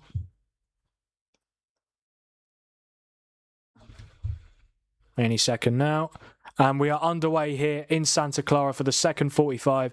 Qatar 0, Switzerland 1. For some reason, Qatar they've had kick-off and they've just kicked it out of play. But I see a lot of teams doing that nowadays. Yeah, I think it's just a new kick-off routine, isn't it? Yeah, to get into your shape. I see PSG do it like literally every game. And even though you're gifting possession, at least you're getting into your shape, I suppose. I was going to say they've won the ball back anyway, but no, they haven't. They've actually conceded a free kick. Yeah.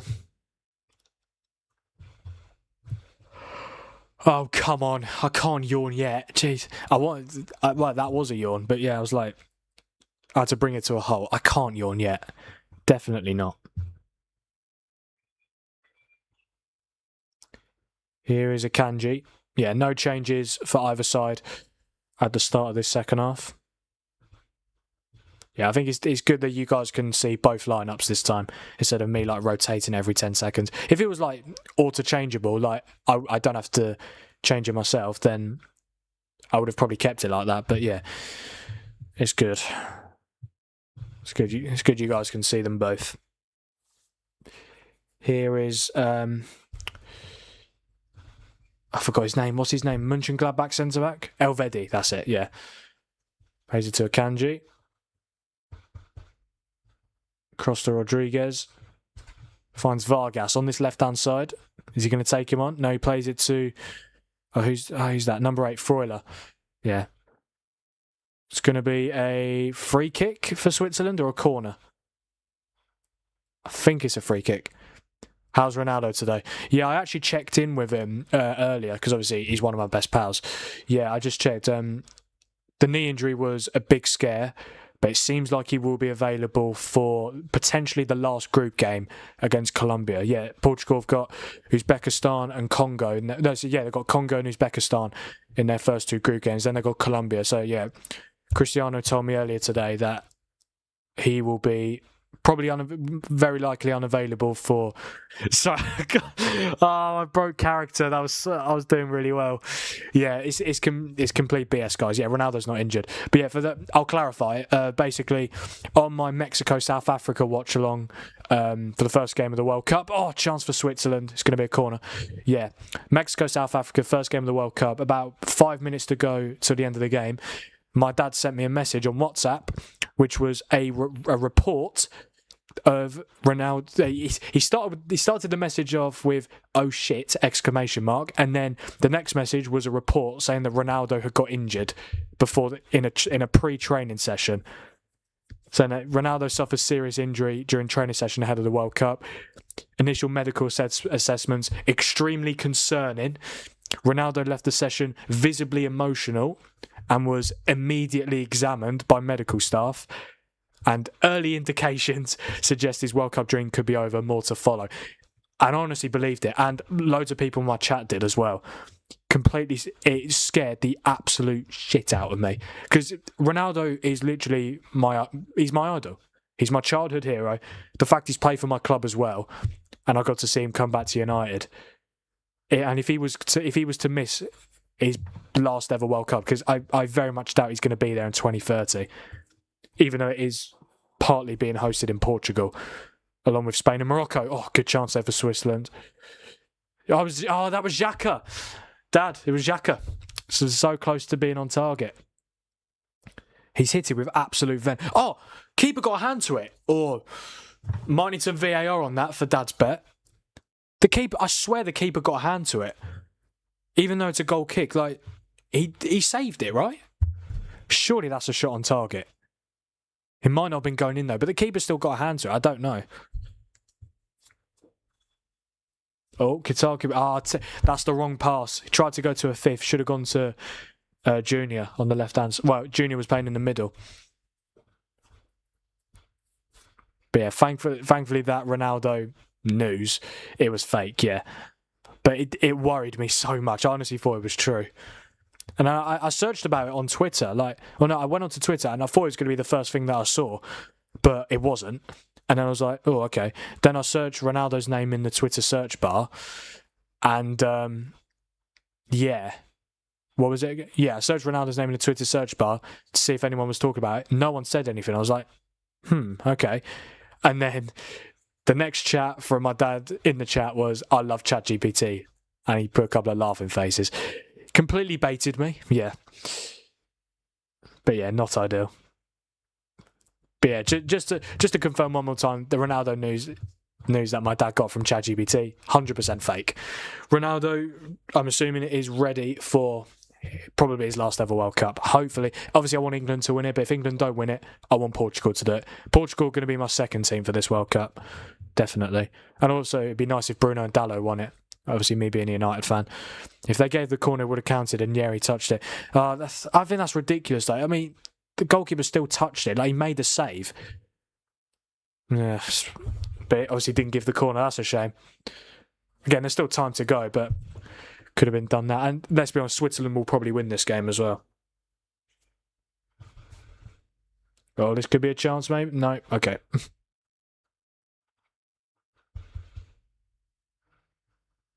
And Switzerland win it back high. Here's Ndoye. That should be a free kick. Free kick has been given.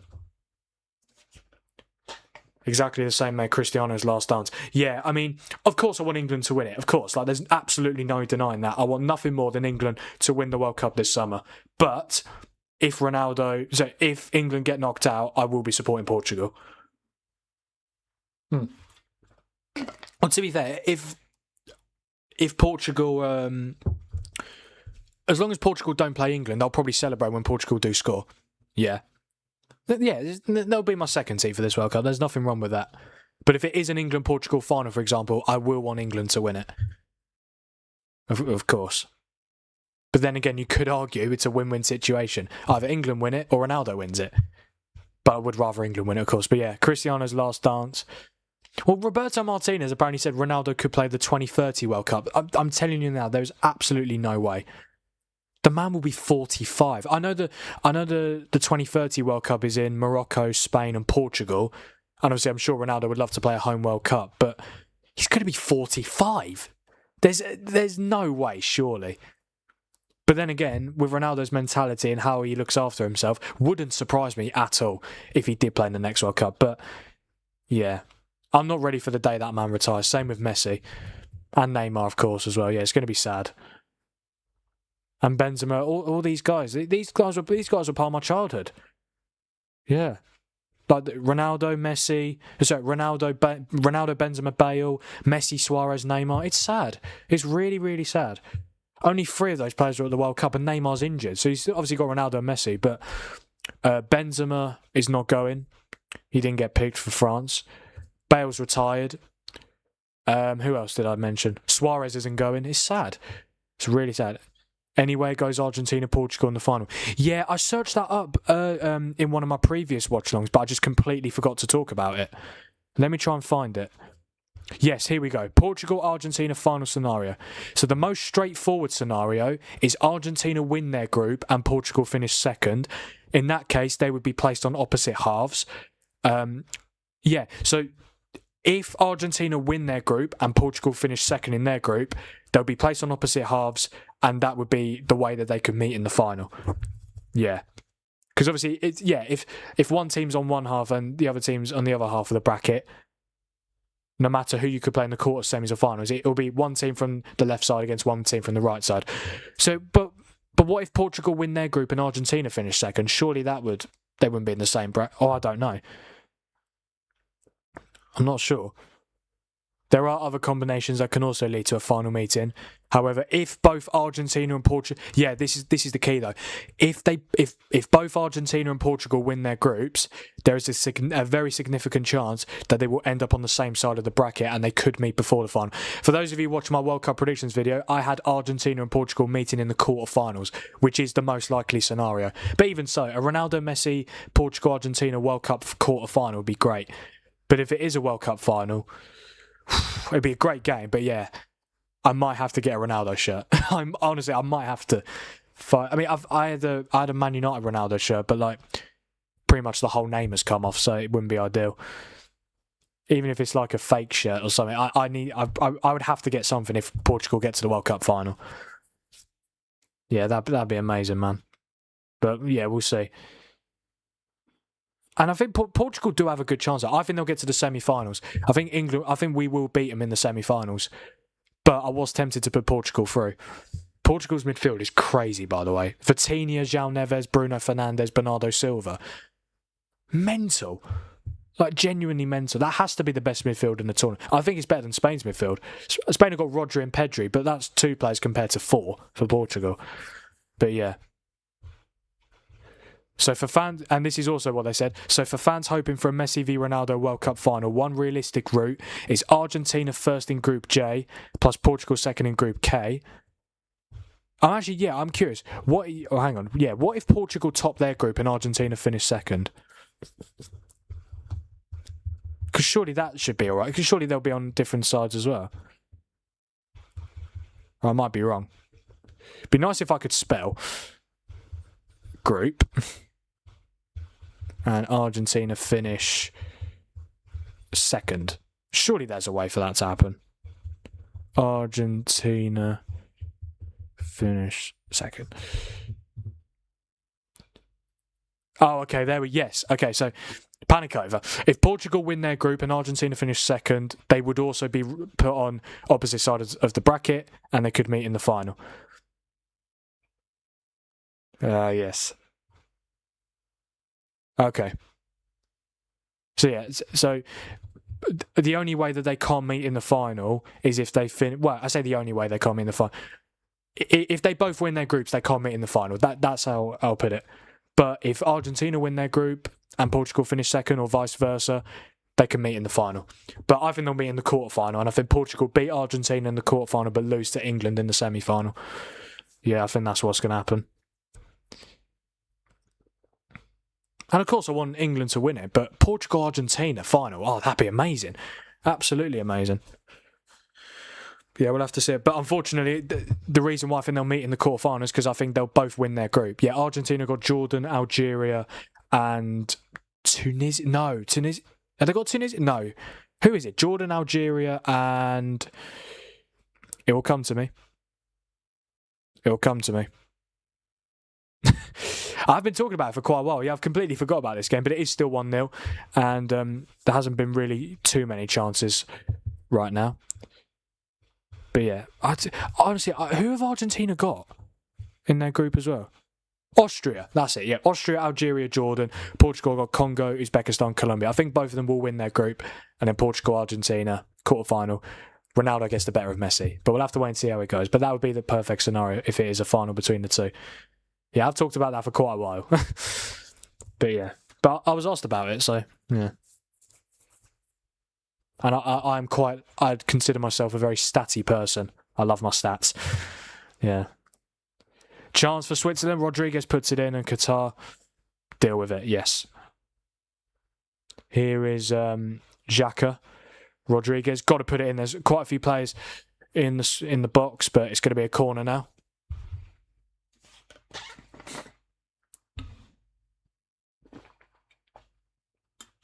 I think we've got a couple of changes incoming here for Qatar.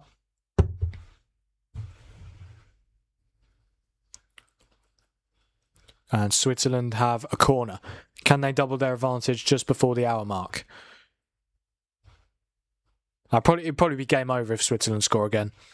Corner comes in, keeper punches it away, and a fifth probably clears it, and the referee gives a free kick. Come on, you Swiss, I need one more goal. Bloody hell, guys, is everyone betting? I might need to get involved. Yeah. I think, mate, yeah. When the World Cup final comes, I might have a cheeky bet. I'll have to ask the father. But yeah, genuinely, the amount of people that I've seen say, I need this, I need that. I mean, I don't mind, it's fine. It's just funny that everyone's betting. Right, what are the... Qatar have made a double change. Ahmed Fatih has come on for Ayoub Alwi, and then Karim Boudiaf has come on for Jassim Gaber, the man who got booked.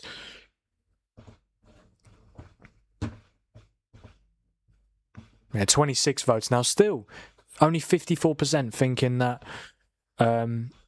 Switzerland are going to get the win. I think Switzerland definitely get the win, 100%.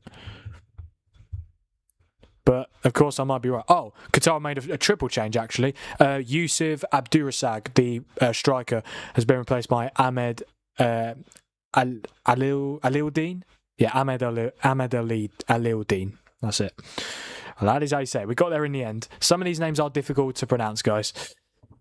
Have they made 4 changes? No, they just added text. Yeah. So, triple change for Qatar. To be fair, they probably needed to make a triple change. Because, yeah, they've got to change something because they're just not doing enough going forward at this moment in time.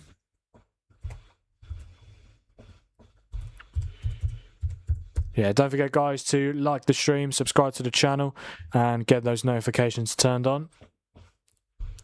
Yeah, Brazil-Morocco coming up at 11 PM. I'll be live from 10:45.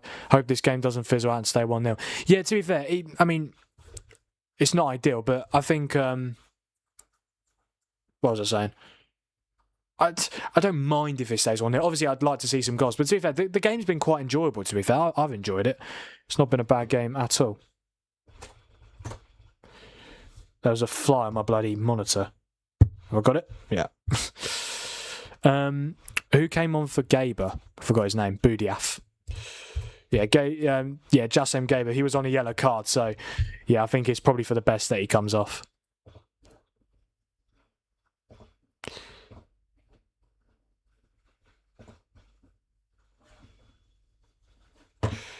Is that all good yet? Yeah. I believe so. What's happened here? Switzerland free kick again? Yeah, another foul on Vargas. This time from Miguel. Yeah, Pedro Miguel. I think Qatar have been alright, to be fair. I mean, in terms of going forward, they haven't really done a lot, but they are frustrating Switzerland at this moment in time. Switzerland haven't had a shot on target in this. Yeah, second half has not been as good as the first, but I don't think it's been too bad of a game. But yeah, obviously some more goals would be ideal. That's all we want. We want goals, goals, goals. What do you think, guys? Time to get the lights on? I think it is. Here we go. There we go. Yeah, my face always lights up when those blue lights come on. Yeah. Right, free kick for Switzerland. Pretty decent position. It's going to be Vargas to take. He's gone short. Rodriguez. Chance. Oh, that would have been a really good move. Oh, and it's cleared away in the end by Qatar. Oh, this could be... Oh, hello. Oh, not the best touch there from Dan and Doy. Here's Xhaka. Now Zakaria. And Switzerland are forced back. Yeah, Qatar are definitely frustrating the Swiss at the moment. And to be fair, all Qatar need is one chance to potentially get an equaliser. So I think for Switzerland, for their case, or for their sake, I should say, probably want to get a second goal sooner rather than later. Good header away. And Qatar win it back. Here's Fatty, he's just come on. No, that's his actual second name. I'm not calling him a Fatty. No, it's Fathi. Yeah.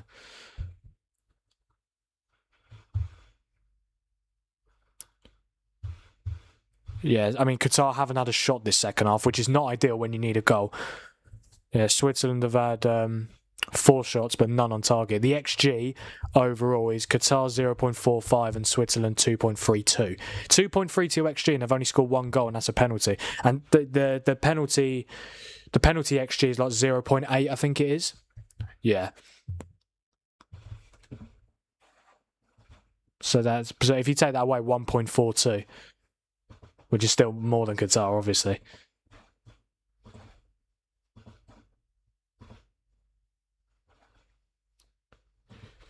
Switzerland looking to get forward again.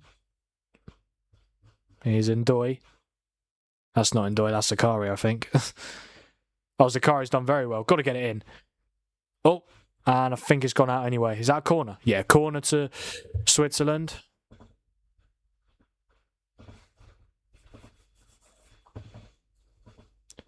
Yeah, approaching 25 minutes left to play here in Santa Clara. Game should maybe be 0-0.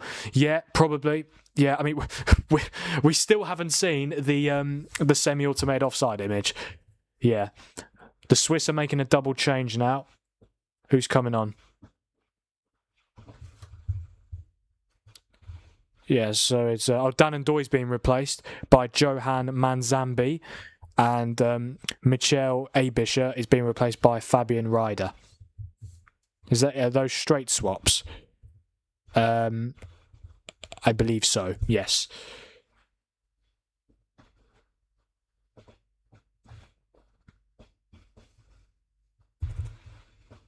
I think, yeah, I don't think the Switzerland are not playing free at the back, I don't think.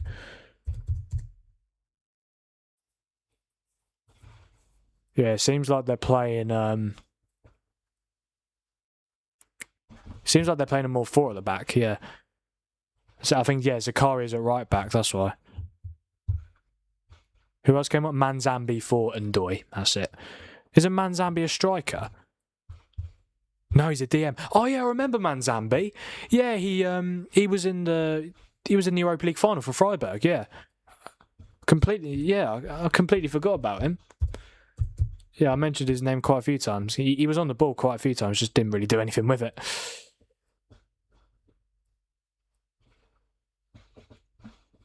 I honestly don't know what formation the Swiss are playing right now, because they've made a double change. They've bought off Ndoye for Manzambi. Yeah, they've bought a Manzambi who is a defensive midfielder and Ryder who's a number 10. And then you've got Abischer came off for Ryder. Yeah.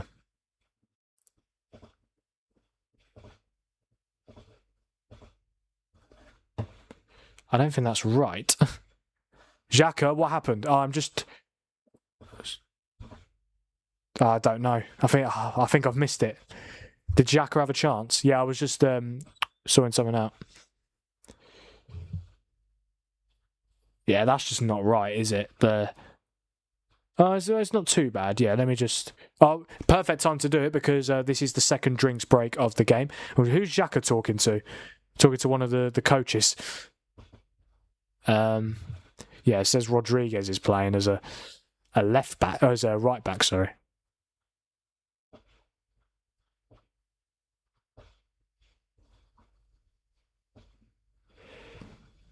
And then, yeah, I assume it says Xhaka, Freuler, Manzambi. Yeah, why is Manzambi wearing 9? He's a defensive midfielder. It's very strange.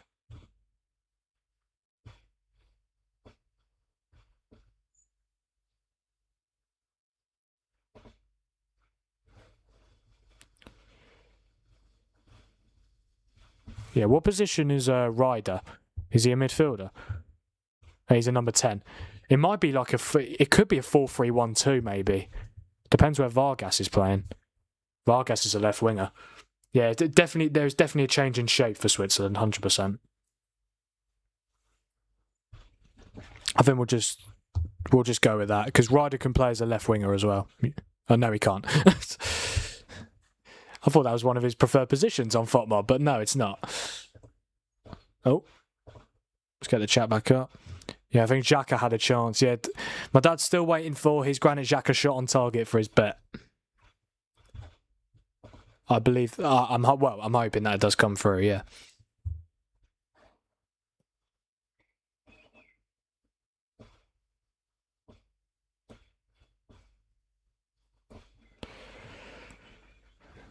I forgot what I was saying.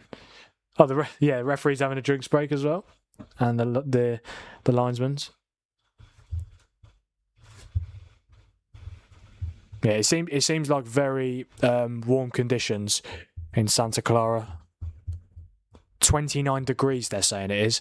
Yeah, no wonder they're having a drinks break. Bloody hell, that went quick. Normally the drinks breaks are like 3 minutes. That was about 2, I think. Maybe not even 2, yeah. Fair enough. Yeah, clear blue sky, so it must be... Can I just say, the stadium's quite good, yeah. I think the capacity's like 68,000, I think they said. Well, I think it says, yeah. Yeah, 68,827. Because, yes, these stadiums are great, man. I really do like them. What's the first stadium that England are playing in against Croatia? The Dallas Stadium. Didn't we just play there?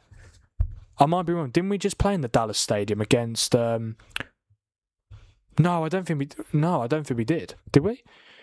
No, we didn't. I swear,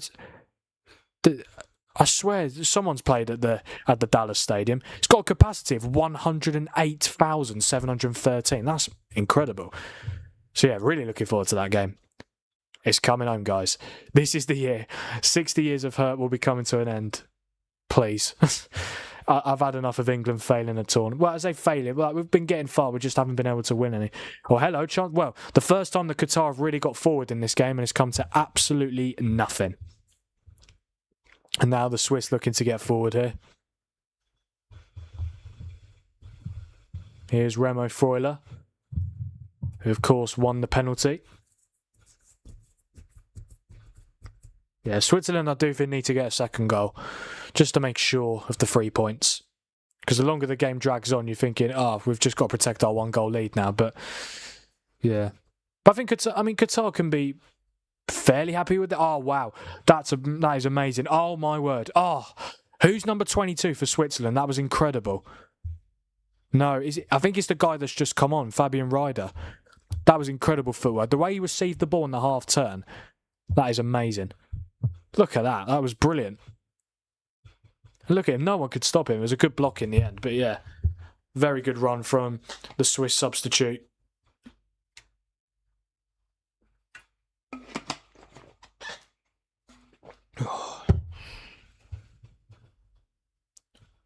Here is Miguel. That's not Miguel. That's the other centre-back, Kuki, the Qatar captain. Or Kobel needed to control a bit of a hospital pass there from Elvedi. Yeah, incredibly, the whole Swiss team, apart from the goalkeeper Kobel, who's had barely anything to do apart from 1 save, or 2 saves I should say, and Granit Xhaka, those are the only 2 Swiss players that aren't on a green rating in the Switzerland starting 11. Vargas is on an 8. Yeah, Vargas has been very good today. The amount of free kicks he's won has been brilliant. Yeah, how many times has he been fouled? 4 times, wow. Yeah, completed the joint most dribbles with 2, created 5 chances. No, that can't be right. There is no way. So I've just had a look at Bruembolo's stats for this game. Remember at half-time I told you that he had 11 touches. Do you want to know how many touches he's on now? 11. That was at half-time. Are you telling me are you actually serious? You're telling me that Bruembolo has not touched the ball this half? I mean, I know Switzerland haven't created as much. I know, yeah, they haven't created as much, but that is mental. That's incredible. Yeah, I remember seeing, he only had 11 touches because he's managed to create 3 big chances from 11 touches. And obviously one of them was the penalty, which he scored, and he's had 7 touches in the Qatar box. So every time he's touched the ball, it's been very effective. But yeah, he's not touched it once this second half. That's incredible. Unless they forgot to update it. I'd be surprised. They're quite good with those updates in terms of how many touches. Yeah, they update the stats profile as the game goes on for each individual player. Yeah, that's incredible. Wow. And to be fair, the more I think about it, I've not said Mbolo's name once, I don't think, this second half. Wow. Oh, no, don't yawn yet. Come on. If we're yawning at 5 a.m, that's more understandable, but not at 9:41.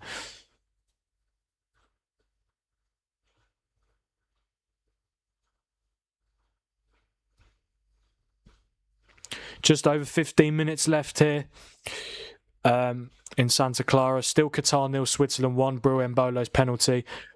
One of his 11 touches this game was the penalty that he scored inside 17 minutes.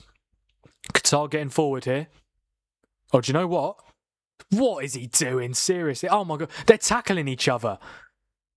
Two of Qatar's players, they're tackling each other. What are they doing? Shot into the stanchion. Yeah, number 12 for Qatar with the strike there.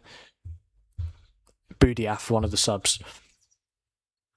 I think that's Qatar's first shot of the first half as well. About time they got in the action. Even when the ball goes towards Mbolo, he still doesn't touch it. Oh, chance for Switzerland. This could be 2-0. It's Vargas. Good save from the goalkeeper. Again, I mean, not the best strike to be honest, but still has to make the save, Abu Nada.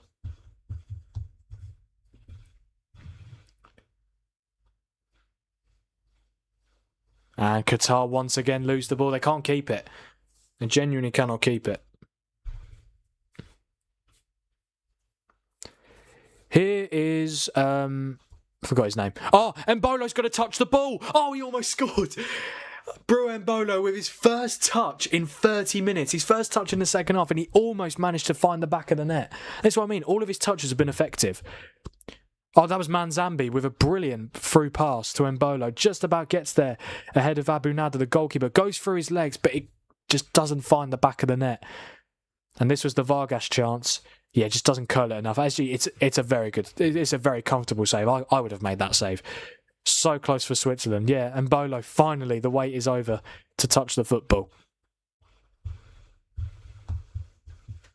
Yeah, 12 touches. Yeah, so he's only had that's his only touch in the second half. That's incredible. Wow. And he almost scored. That would have been just typical striker play. That's like Haaland. Haaland barely has a kick. There are some games where Haaland barely touches the ball, but then he only needs one chance or one touch to score a goal. That's almost what happened with Mbolo there. And that would have, for me, finished the game off for Switzerland. 2-goal advantage with 14 minutes to go would have been game over 100%, I think. But it's not over yet. It is certainly not over yet. Only 1 goal separating these two, thanks to Mbolo's penalty in the first half.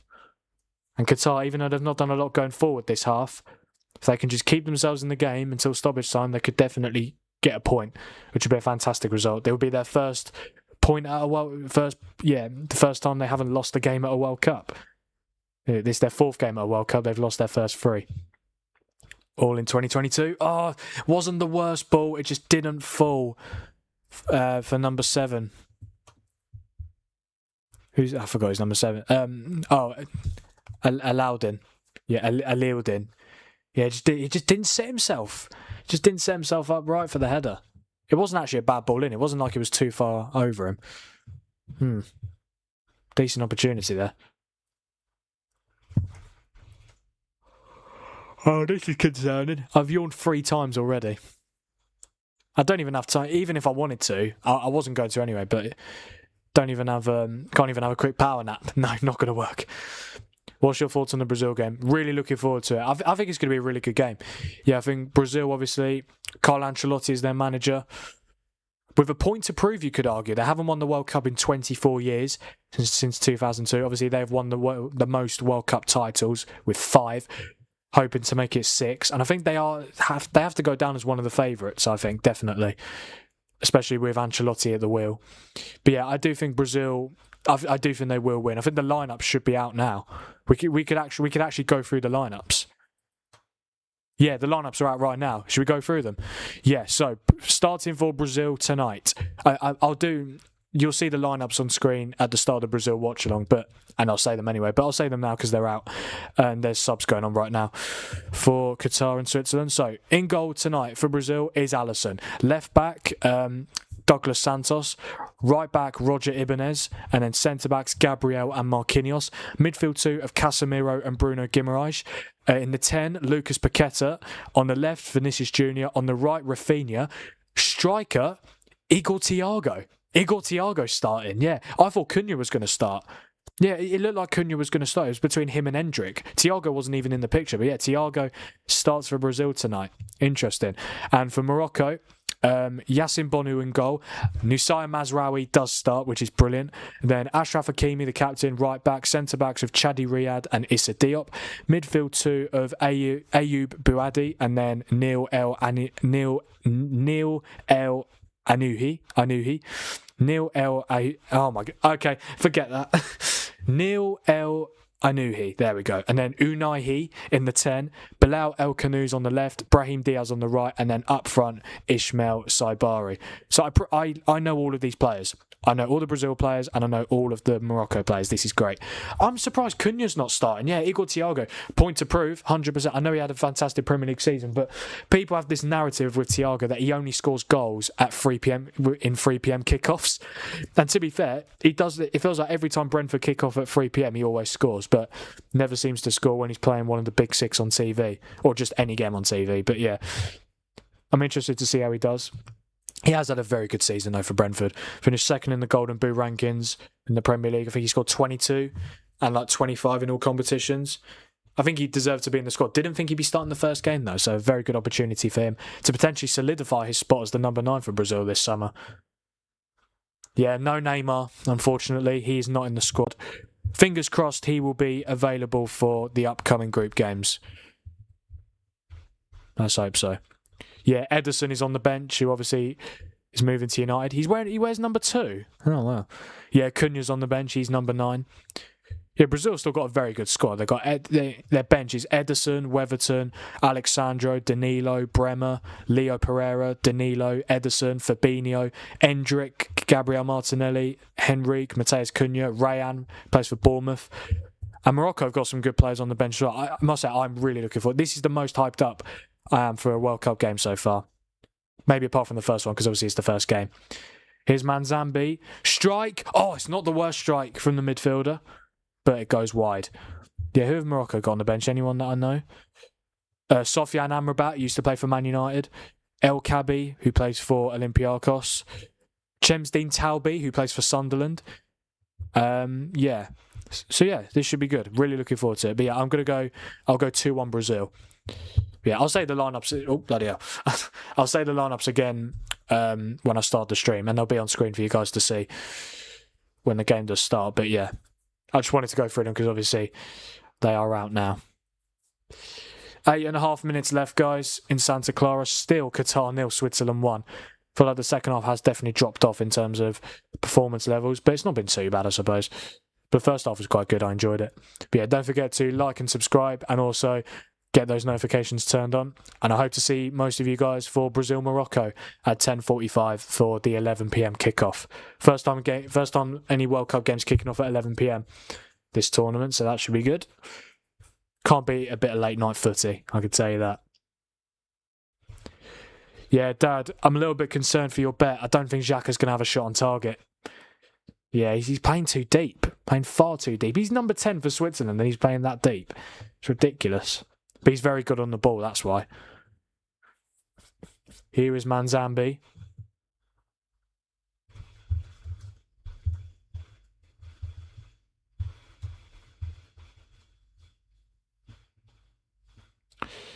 Here is Vargas. Vargas has been very good tonight. Is that Xhaka? No, it's Freuler, the other midfielder. Zakaria tries to put it in, but it's blocked. It comes back out to him. Yeah, time is running out for the Xhaka shot on target. Here's Zakaria. Gotta get the... Well, actually, don't have to get the ball, and there's too many Qatar players in the box.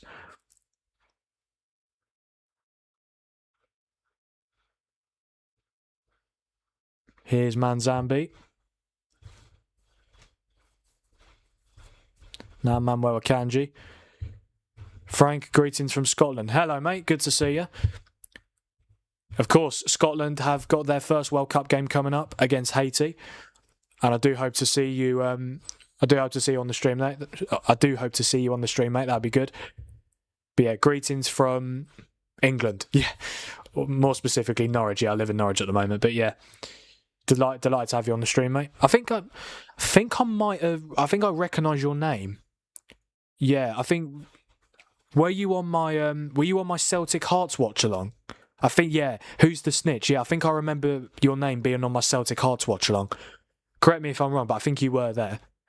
If you weren't, then obviously I've got it wrong. But I do think I recognise your name. I'm good with names. Chance Mbolo. Surely. What was that? What was that? Oh my God! You can tell he's only had about 3 touches in this half. That last touch was horrible. Completely bounced off his foot. Yep, I'll be there. Nice one, mate. Good. It'll be good to see you there.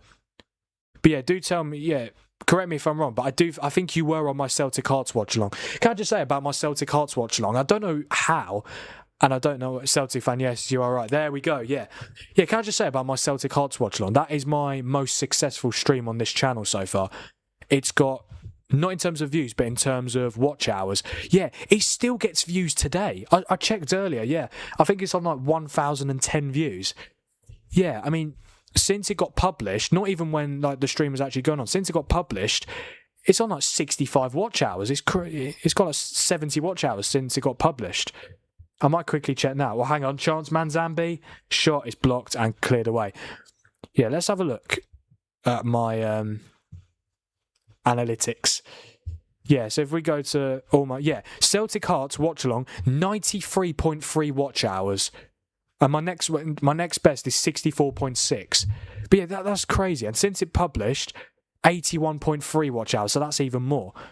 And to be fair, while the stream was going, still 12 watch hours. That's pretty decent.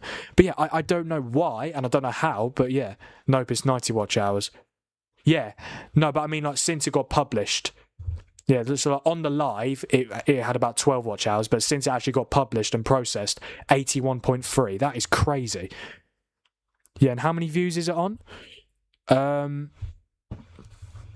It's had 667 views since it got published, which is so strange because normally with live streams, when the game is done, people don't really watch it. But yeah, I mean, I'm not complaining, I suppose. Yeah, I'm really curious. How many views is it on? It's hit 1K. Let's have a look. To be exact, 1,011. Yeah, so it's still getting... Why is it still getting views to this day? Yeah, me and my dad talked about it, and he said maybe one of the reasons is my pronunciation of the names. And to be fair, that might be a reason why, but no. And I got quite a lot of comments on that, talking about the penalty decision and stuff like that. But yeah, I think it was because it's my first Scottish Premiership game. But yeah, very strange. And it was a big game, of course. It was literally a title decider. But yeah, crazy.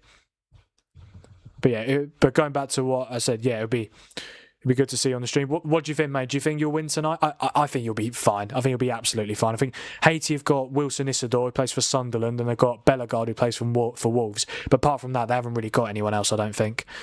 Yeah, I think Scotland... I think obviously the games against Morocco and Brazil will be much more of a struggle. Can I just say though, if Scotland don't win tonight, they're gone. They are gone. They have to win tonight, 100%. I do think they will. Yeah, I don't know what prediction. I'll tell you my prediction when. Actually, we can just predict it now. Don't have to say the goal scorers. I think Scotland win 2-0. I think it'll be a very comfortable win. Can I just say, Jack Fletcher, who plays for Man United, he's in the Scotland World Cup squad. He wasn't originally, but Billy Gilmore got injured and Fletcher got called up. Even though Jack Fletcher's made like 3 appearances. He's made like 3 appearances for United this season, all off the bench, and he's got called up to the World Cup squad. Not complaining, well done to him.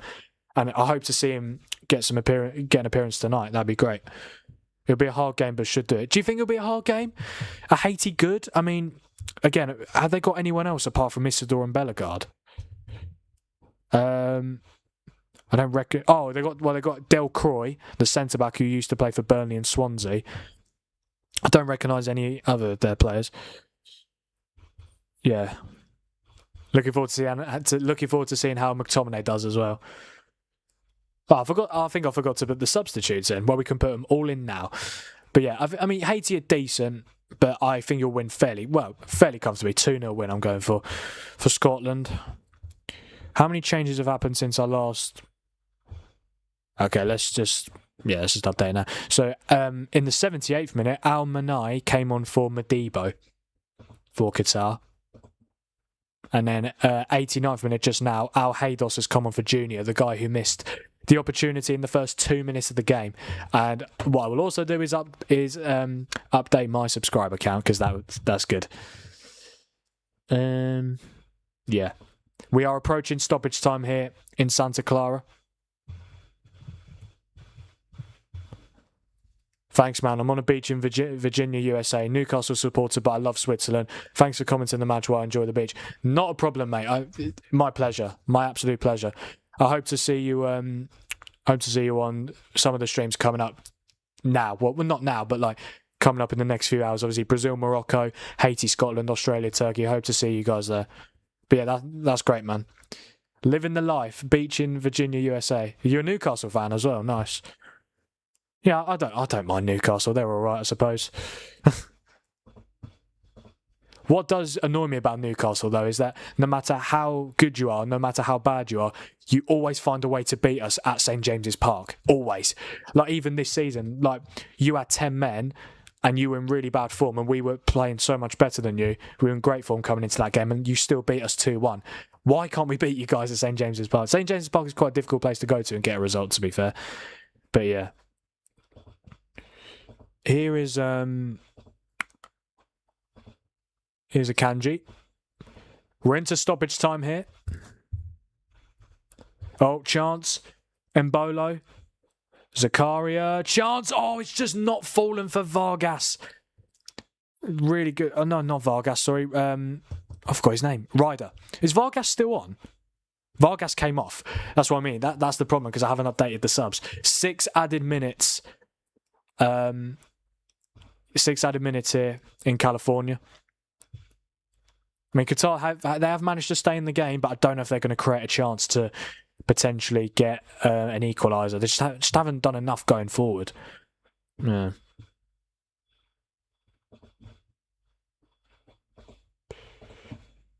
But yeah, I think for Switzerland, very important win this will be. Not the most comfortable win, only 1-0, and thanks to a Brew and Bolo penalty. But you've got to take the wins as they come, of course.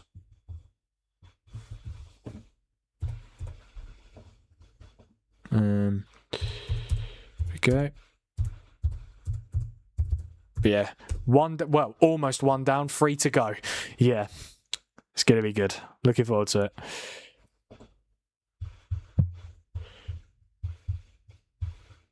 Okay. Oh yes, of course. That was the other change. But yeah, what do we think for predictions for... Yeah, let me know your predictions for Brazil-Morocco, guys. Yeah, I'm going 2-1 Brazil. Let me know what you think will happen in that game.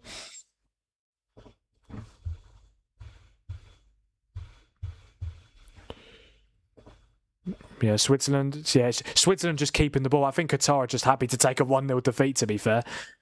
And to be fair, losing only 1-0 to Switzerland, that's not bad at all.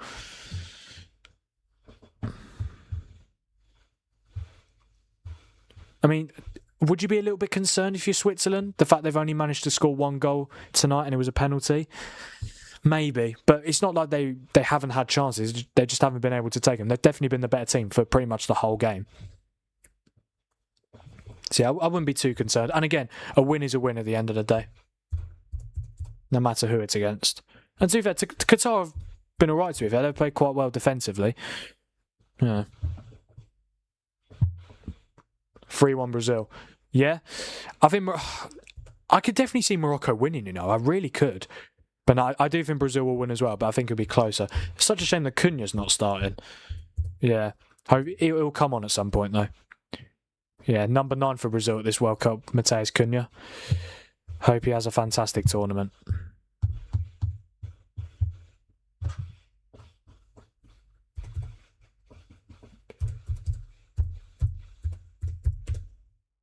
There we go. Yeah, it's funny, my subscriber count, it was on 606, went to 608, went back down to 607, and now it's back to 608, so happy days. We're halfway through stoppage time. It's still Qatar 0, Switzerland 1. Time is running out for Julian Lopetegui's side to find a goal and to find an equaliser, which would probably, I don't know, would they deserve I don't think they deserve a point to us. They've been decent defensively, they've just not done enough going forward, ultimately, which has been their problem. But yeah, for I think the first game is probably, I'm not going to say it's always the most difficult, but that first game you just want to get a win. That's the most important thing. No matter who you're playing, and even if it's not like the prettiest of wins, as long as you get the win, that is the most important thing, 100%. And that's exactly what Switzerland seem to be doing here. 2 minutes left. Ball into the box. Chance. Oh, they've scored! They've scored! Oh, my God! Oh, my God. Qatar have equalised. That is incredible. That is absolutely unbelievable. Oh my God. They have done absolutely nothing going forward. Lopetegui is unfazed. He's not even celebrating. He's just sitting on the bench. Oh my word. I can't believe that. That is unbelievable. Qatar 1, Switzerland 1. I don't even know who scored. Oh my God. That is absolutely incredible. That is... What did I say though, guys? What did I say? Switzerland needed to get a second goal, and I said if Qatar can keep themselves into the game until stoppage time, they could try.